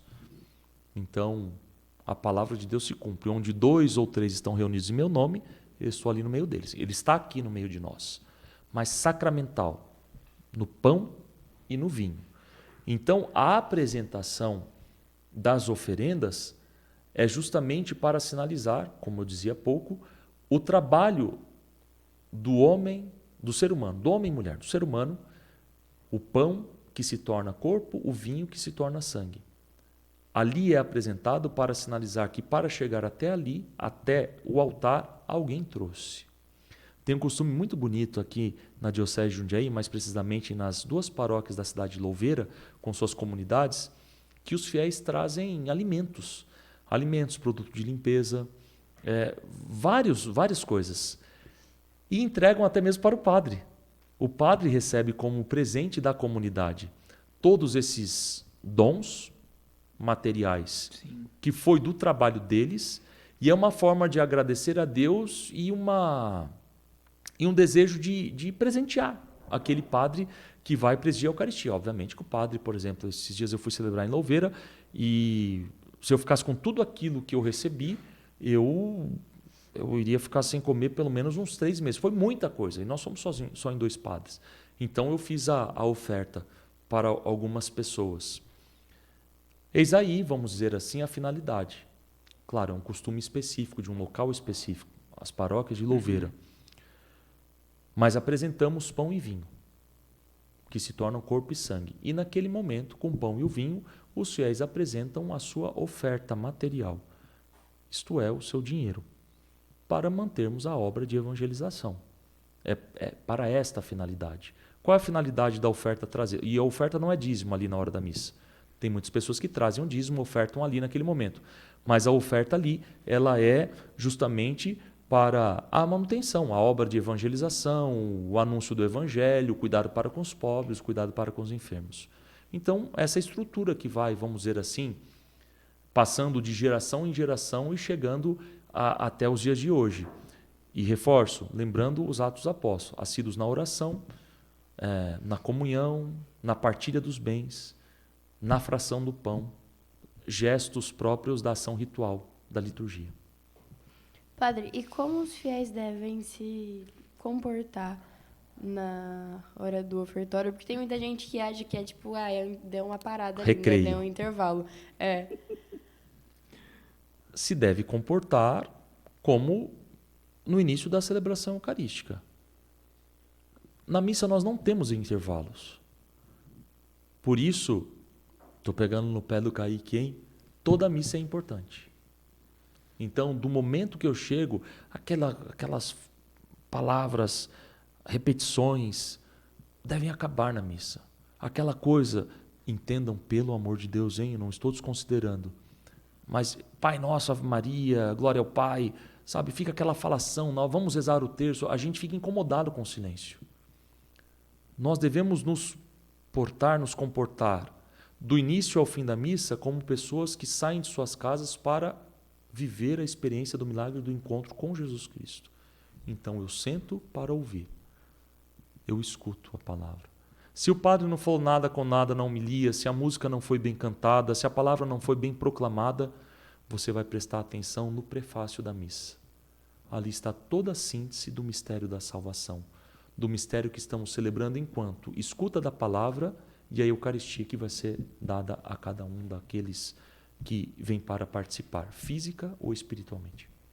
Então, gente, não é o momento de levantar, bater papo, né, padre? Beber água. Ver a mensagem no celular. Ai, meu Deus do céu. Padre, uma outra curiosidade. Sempre se coloca o vinho e coloca uma gotinha de água. 2 em 1 aí. Necessariamente precisa sempre ser vinho. E por que se coloca água? Não é para deixar mais fraco o vinho, não, né? De forma alguma. Sempre vinho. Não pode ser outro elemento. Vinho. Se o padre tem algum problema de saúde, não pode ser vinho, que tem o álcool, né? Pode ser um suco de uva, mas devidamente preparado Sim. e indicado pela conferência episcopal. Sempre vinho. Certo. Quando o padre coloca aquela gota de água e nem o padre nem o diácono precisa abençoar a água, porque ali não é pedido para abençoar, faça o que está escrito na letra vermelha, não fale, faça. É colocado um pouco de água e o padre reza da seguinte maneira: pelo mistério dessa água e deste vinho, possamos participar da divindade do vosso Filho, que se dignou a assumir a nossa humanidade. Por que água e vinho? Quando contemplamos Jesus pregado na cruz, o soldado fincou a lança e de seu lado aberto jorrou sangue e água, para sinalizar a humanidade e a divindade de Jesus. Ali, aquele vinho que tem gosto de vinho, que tem cheiro de vinho, aquele pão que tem gosto de pão, cheiro de pão, não são. Se torna corpo e sangue do Senhor. Padre, e pode ser qualquer vinho? Não. Por exemplo, o senhor gosta de vinho rosé. Aí na sua missa tem que ser vinho rosé. Não pensei nem nisso. Pensei, pode ser qualquer marca, pode ser um vinho de qualquer lugar. Não. A orientação é essa, que seja o vinho chamado canônico, que tem o teor do álcool, que tem enfim, todo o preparo. Não vou saber aqui utilizar das palavras técnicas, mas de preferência que seja o vinho canônico. Fui lá em Guarabira, apesar que Guarabira é uma cidade muito bem povoada, é uma diocese, inclusive, tão grande, mas fui em Guarabira, na cidade onde eu nasci, onde eu tenho muitos familiares, próximo a Guarabira, Belém, a cidade que meus pais nasceram, mais familiares ainda, e lá eu fui celebrar, presidir a Eucaristia num sítio e não tinha o vinho canônico. E não tinha outro vinho de maior qualidade, mas encontraram lá um vinho. Então, é preciso pensar muito bem para ver se de fato é vinho. Se não for vinho, é melhor que não reze a Eucaristia. Tem de ser vinho. E independe do gosto do padre. Eu sempre falo, quando eu vou presidir a Eucaristia numa comunidade que não é onde eu sou responsável, as pessoas chegam e falam assim para mim: padre, mas qual é o seu gosto? O meu gosto não interessa. Me interessa fazer aquilo que está prescrito. Prescrito não enquanto lei, hein? Fica claro isso. Uhum. Eu não falo que eu sou da lei, da regrinha, não sou. Eu não sou. A gente tem que colocar vida nessa lei, nessa regra que existe, ou nas leis e regras que existem. Mas para dizer que o gosto do padre é o que deve menos importar. Caro irmão padre, se você está me assistindo, não estou lhe desmerecendo, pelo amor do Senhor Jesus. Mas esse é meu ponto de vista. O meu gosto me independe. O importante é fazer aquilo que é o que está prescrito, aquilo que a igreja nos orienta. Aí eu gosto do vinho rosé. O problema é meu. Se está um vinho canônico, não é rosé, seja o vinho canônico e ponto final. E o vinho não é para o padre beber sozinho, no sentido de que ele vai colocar, encher o cálice e vai... Não. Ali é para que ele... Na realidade, os fiéis deveriam comungar do corpo e do sangue. Digo, o sangue, a espécie do sangue, o sangue do Senhor.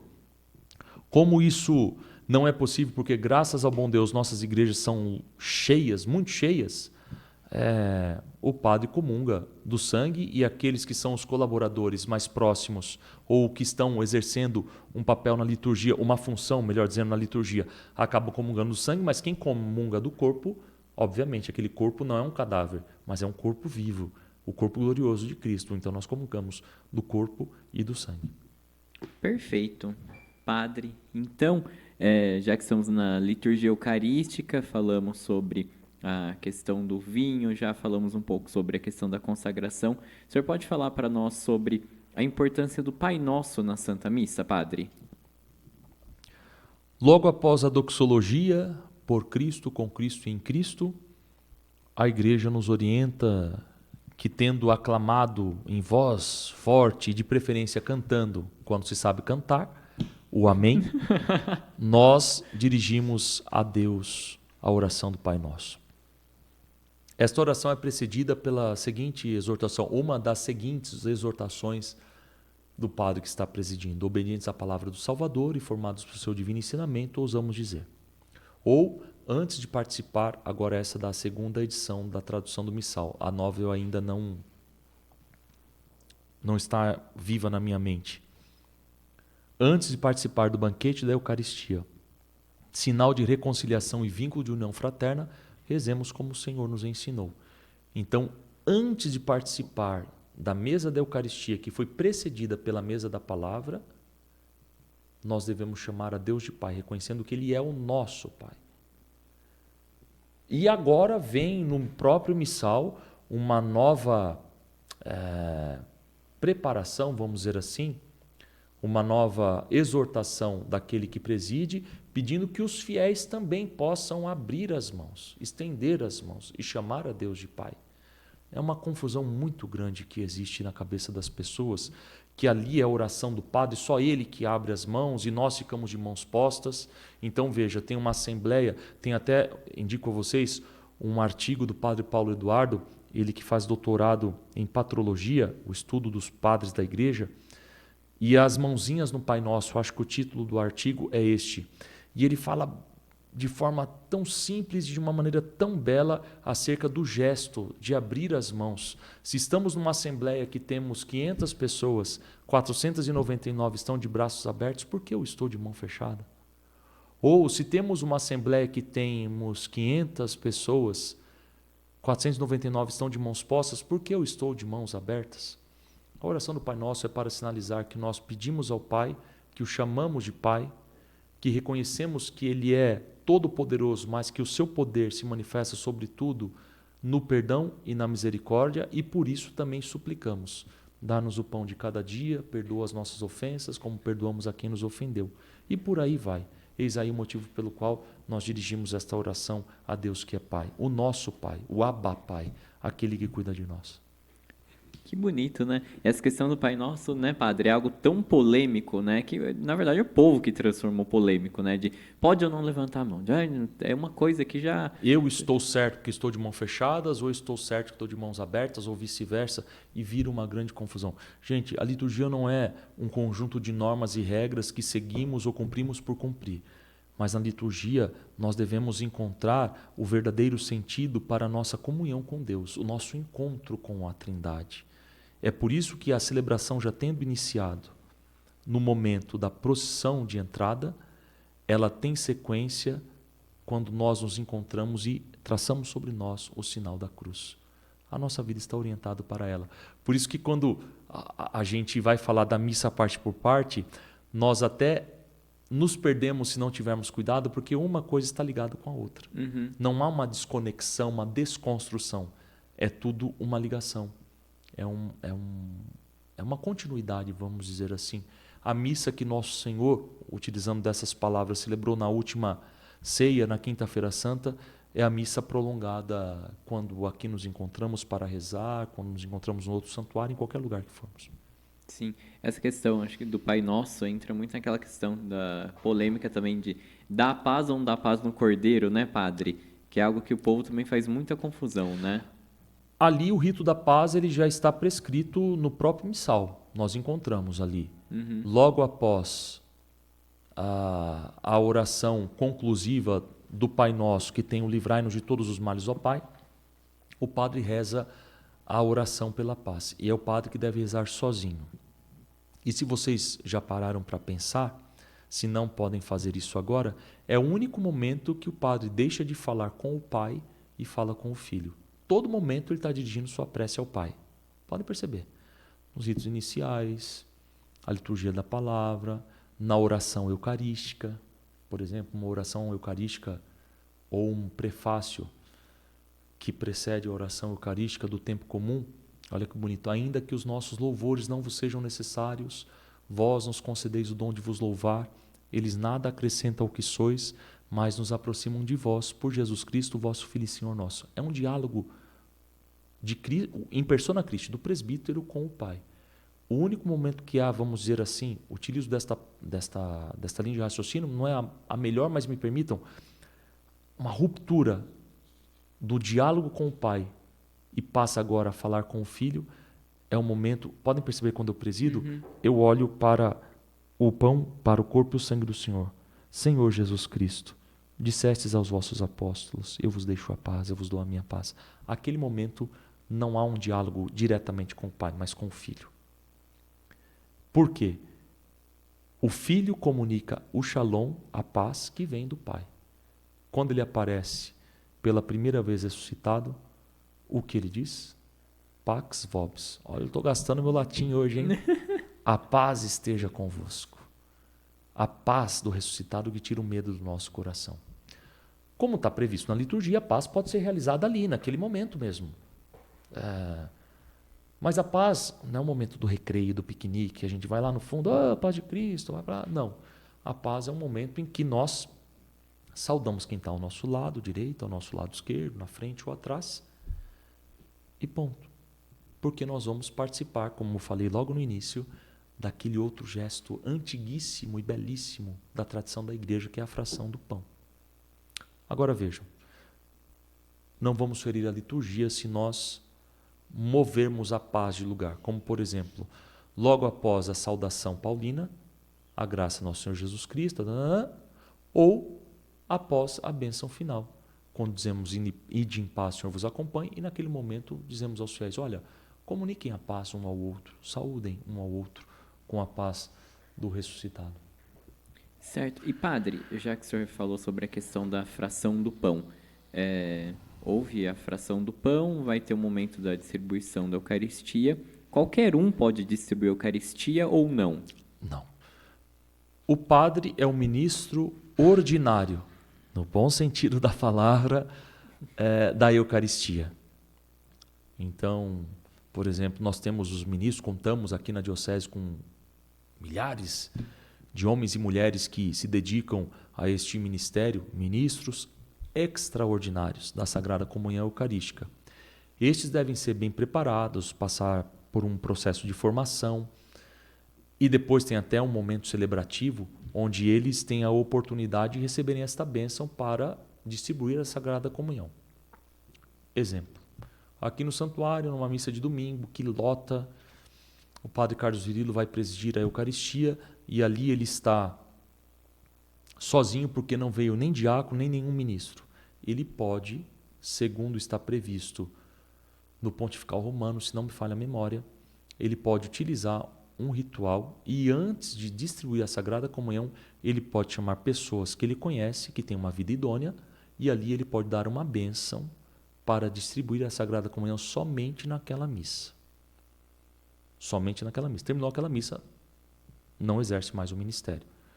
Mas nas nossas comunidades nós temos este costume de escolher algumas pessoas e de escolher não por afinidade. Né? A afinidade não deve prevalecer aqui, mas a experiência de oração, a experiência de encontro com Deus que aquele homem, aquela mulher tem, aí o padre, no pleno uso do seu juízo, chama aquela pessoa para exercer este ministério.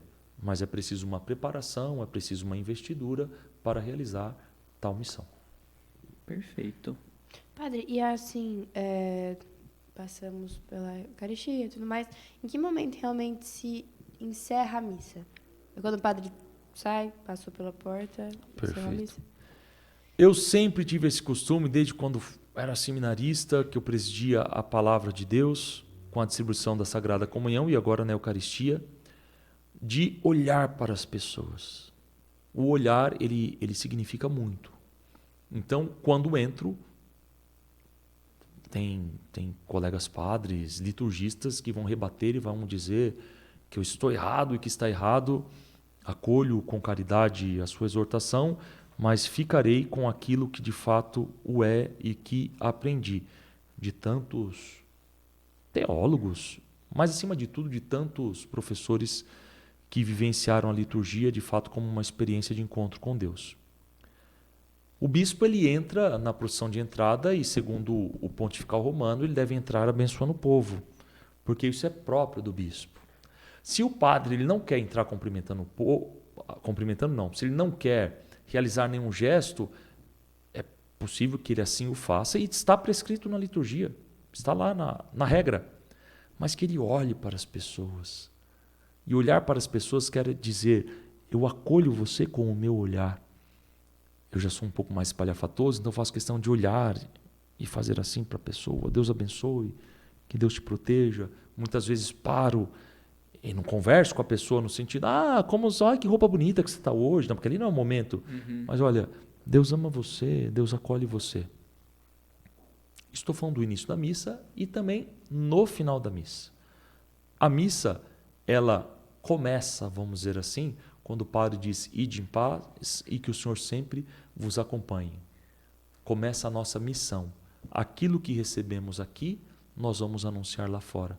Por isso que tem vou usar deste termo, este casamento entre liturgia e vida. Então a missa, por assim dizer, os fiéis devem ter esta sensibilidade de só sair de seus bancos quando aquele que preside com a equipe de celebração saem do santuário ou presbitério, como estamos acostumados, e se dirigem à sacristia. Caso contrário, permaneçam. Lá na Arquidiocese da Paraíba, quando eu vou, algumas paróquias, eu tive a oportunidade de presidir a missa, é muito interessante. O padre mal falou, ide em paz, Senhor vos acompanha, as pessoas já estão saindo embora e cada um vai para um lugar. Eu acho que fica uma confusão muito grande, fica algo, enfim, disperso. A missa termina quando o presidente da celebração, os fiéis ali reunidos, têm a oportunidade de se dirigirem para os fiéis que estão exercendo o ministério para a sacristia. Aí a comunidade já pode se deslocar. Perfeito. Muito Viu, bom. gente? Então, não saiam antes do padre, tá bom? Pessoal, o padre tá saindo, espero o padre passar. E viu? só para fundamentar, alguns colegas usam como argumento, nós estamos indo para o sacrifício e por isso nós vamos tristes. Não, nós não vamos tristes para o sacrifício. O sacrifício da missa, nós vamos repletos de alegria, porque é muito claro que o Senhor sofreu, Ele padeceu, Ele sentiu dor. A missa, por excelência, é sacrifício, mas ela é memorial, ela é banquete, ela é partilha. Mas nunca percamos de vista essa realidade do sacrifício da missa. Mas não é um sacrifício no sentido, eu vou lá para assistir o Senhor sofrendo porque Ele quer sofrer por sofrer. Não. Eu vou a caminho do sacrifício porque eu sei que a minha vida também é sacrifício, que eu passo pela experiência da dor. Mas esta dor que eu experimento na minha carne, ela será completa no momento que o Senhor me chamar e diante dele eu vou ter de prestar contas por aquilo que eu fiz. Uma definição da missa: antecipação da eternidade que tanto almejamos alcançar um dia. Perfeito, padre. Olha só que aula que tivemos hoje, não? A Má e eu agora, no próximo domingo que a gente vier na missa, a gente vai ficar só ligado nisso, Com né? toda certeza, mais atenta. Padre, então, chegamos aqui nos finalmente do nosso podcast. Que aula que o senhor nos deu hoje, viu? Olha, muito obrigado. É mesmo, A gente padre. vai agora ficar ligeiro na missa. É uma oportunidade. Assim, eu falo a partir da experiência, insisto, não é por causa de título, nada, mas a experiência. A gente pode, todos nós podemos ser PhDs em determinada ciência, a liturgia não deixa de ser uma ciência, mas se nós não temos a experiência de encontro com o Senhor, que eu falei por diversas vezes aqui, não vale de nada. Eu recordo aqui a primeira carta de Paulo aos Coríntios, final do capítulo 12, os primeiros versículos do capítulo 13. Ainda se eu falasse a língua dos homens, a dos anjos, se eu não tivesse amor, eu não seria absolutamente nada. Nós falamos de quem nós conhecemos. Se não falarmos de quem conhecemos, não tem sentido nenhum na nossa vida. Olha só. E, padre, então, estamos chegando aqui nos finalmente da gravação desse episódio. Tem uma trend que está rolando agora, a gente está fazendo muito isso aqui no podcast. Se o senhor pudesse deixar uma mensagem para o Padre Márcio de daqui a 10 anos. Pensa que o senhor celebrou uma missa, chegou na sua casa, lembrou que há 10 anos atrás o senhor esteve aqui no santuário, Nossa Senhora Aparecida, aqui na Vila Rami, gravando esse podcast, e falou assim, vou assistir de novo para ver o que eu falei naquele dia. E aí chegou esse momento e o senhor deixou uma mensagem para o Padre Márcio de daqui a 10 anos. O que o senhor falaria para o senhor de daqui a 10 anos? Olha, Padre Márcio Felipe, eu gostaria de dizer que apesar dos seus pecados, das suas misérias, você procurou anunciar Jesus Cristo e fazer com muito amor aquilo que você acredita, aquilo que você acreditou. Muitas vezes você contrariado, muitas vezes você desanimado, sem vontade de continuar a missão, você não deixou de anunciar o amor de Deus e de mostrar que não vale a pena, mas que vale a vida continuar seguindo as pegadas de Jesus, sendo discípulos dele. Eu acho que é essa a mensagem que eu deixaria. Que bonito. Daqui a 10 anos a gente vai mandar o link pro senhor, A viu? gente tem que começar, a gente vai ter que começar a colocar, tipo, alarme na conta das pessoas, pra ter certeza, ou na nossa. Pra gente na fazer um nossa. especial de 10 anos de Santo Cast. Nossa, 10 Nossa, anos 10 de Santo Cast anos de seria Santo muita coisa. Cast. Se hoje a gente gravou o 18º, Oitavo. imagina, que 10 anos. Quer dizer, daqui a 10 anos eu vou estar com 50 anos, meu Deus do céu. Será que eu Então, chego até lá? A Má e Opa, eu, daqui claro. 10 anos, estaremos com 30. Eu vou estar com 30. Nós vamos estar com 30. Sério. Nós vamos estar com 30, né? Vai, Má. Padre, então, agora a gente vai pra parte que eu acho divertidíssima, que é o nosso pop quiz, que é bate-rebate, jogo rápido. Então, eu falo uma coisa, o senhor me responde a primeira que vier na cabeça. Não, só que, calma, faz uma coisa diferente. É O quê, porque o quê? ontem o Matheus, ele também foi esperto. Ele pegou o papel, ele viu a ordem das perguntas. É verdade, menina, esqueci. E o Padre Márcio também foi esperto. Ele Posso pegou. virar? Não tem Não, problema. mas verdade, faz é verdade, invertido, é verdade, porque ontem é eu fiz verdade, invertido é com verdade, ele. é Ó lá. verdade. Tá bom. Tá, então eu vou olhar aqui. Beleza. Padre, uma comida. Lasanha. Uma pessoa. Só uma? Meus pais. Um momento. O dia da minha ordenação presbiteral. Um cantor. Padre Zezinho. Um hobby. Pode ser 2? Pode. Jogar Mario Bros e dirigir. Adoro! Um lugar especial pra você. Meu escritório. Um filme Minha mãe é uma peça 3. icônico.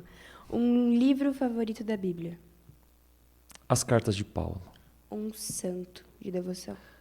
Santa Dulce dos Pobres. E sem desconsiderar, embora era pergunta e resposta muito rápido, a Mãe Aparecida, que é, enfim, é aquela que me leva no colo.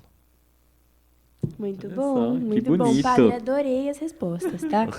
Ficou incrível, hein, Padre? Mandou bem. E eu nem olhei, hein? Ah.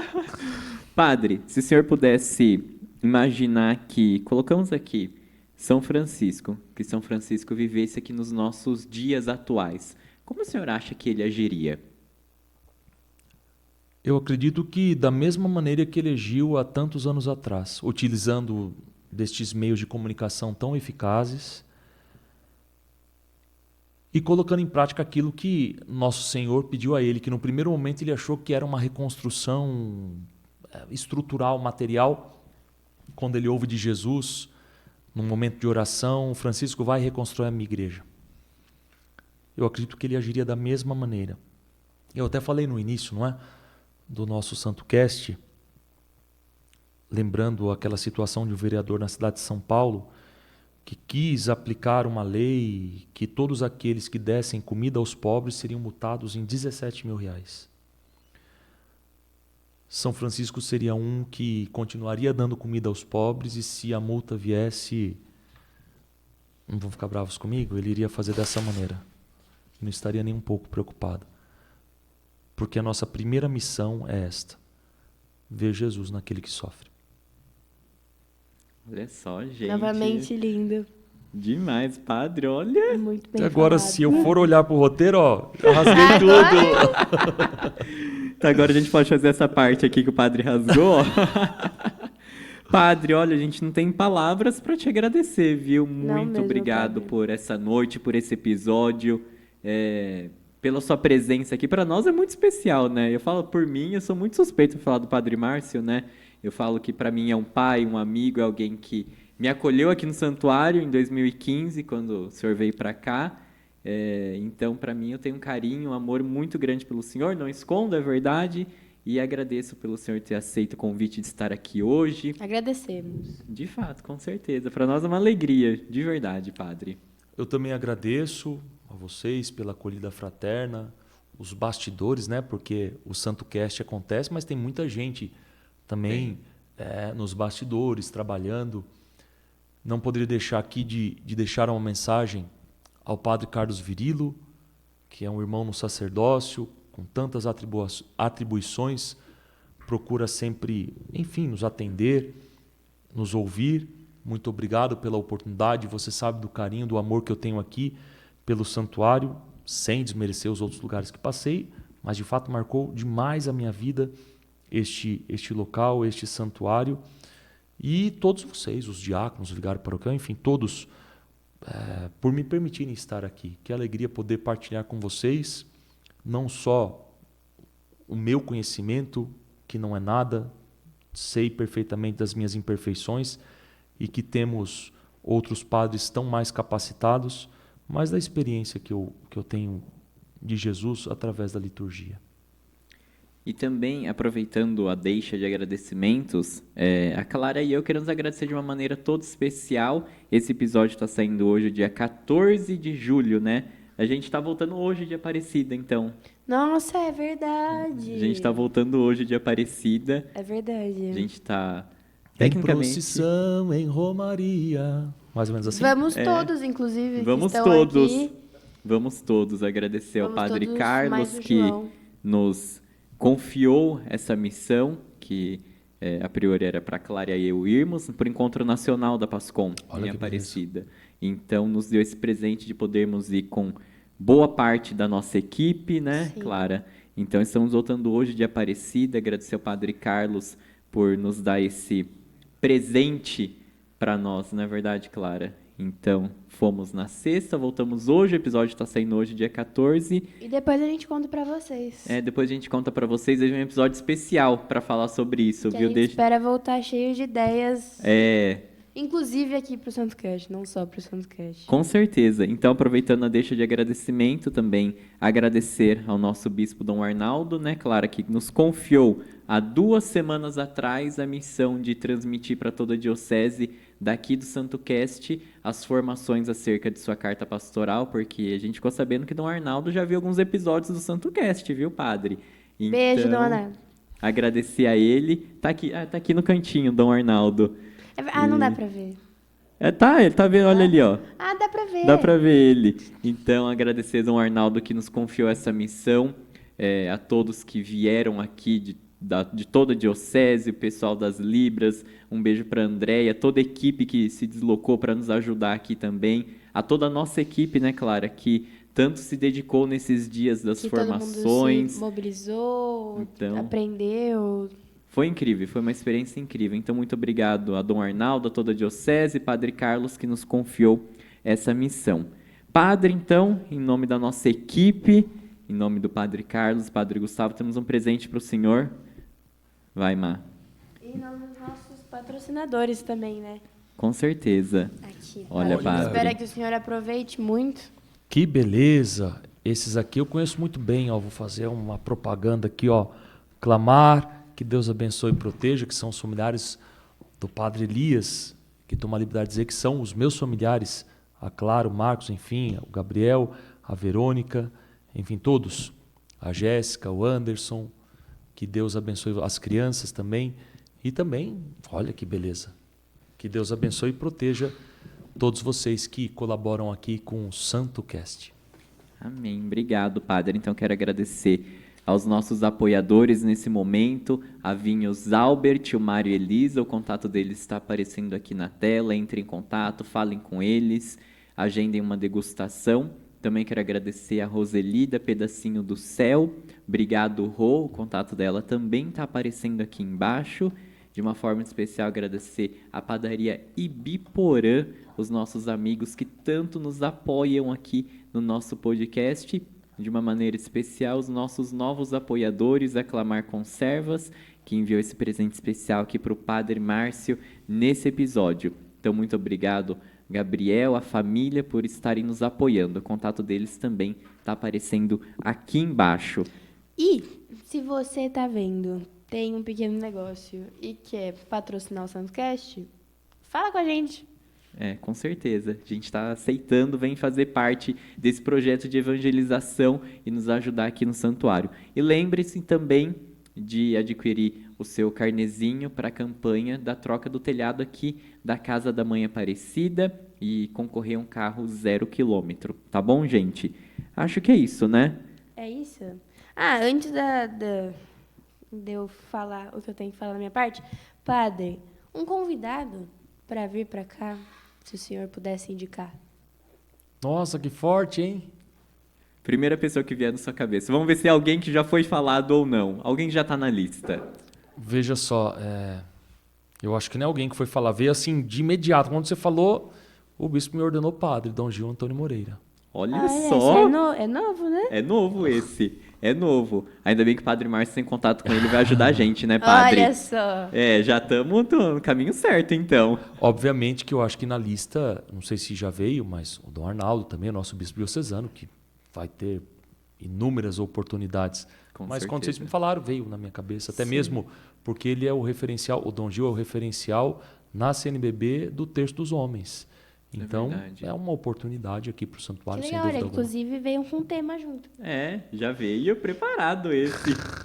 Padre, o senhor pode nos dar uma bênção final, então, para a gente poder encerrar? Sem dúvida alguma. Mais uma vez, gratidão a vocês, ao Padre Carlos Virilo.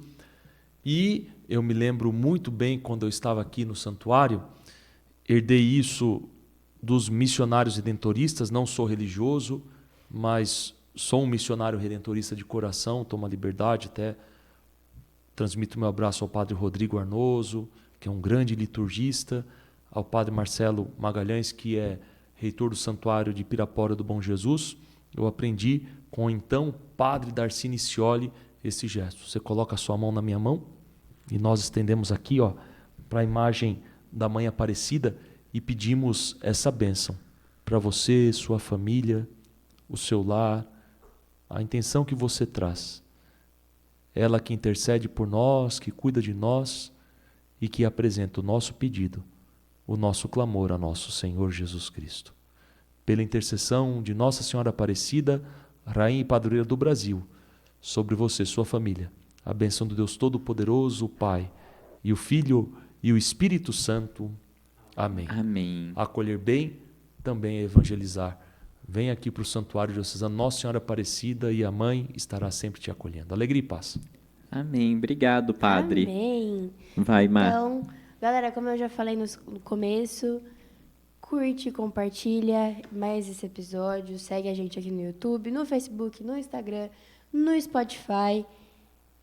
Ajuda a gente a divulgar não só o SantoCast, mas todos os projetos aqui do Santuário. E acho que é isso. É isso. Gente, obrigado, viu, equipe? Muito Jura, obrigada. Rafa, Elô, sua mãe que veio aqui hoje, né? Todo mundo que Recepcionar tá o padre. aqui hoje, a galera que já estava aqui ontem também. Com certeza. Obrigado, viu, gente? E é isso, galera. isso. Um beijo. Tchau. Tchau, gente.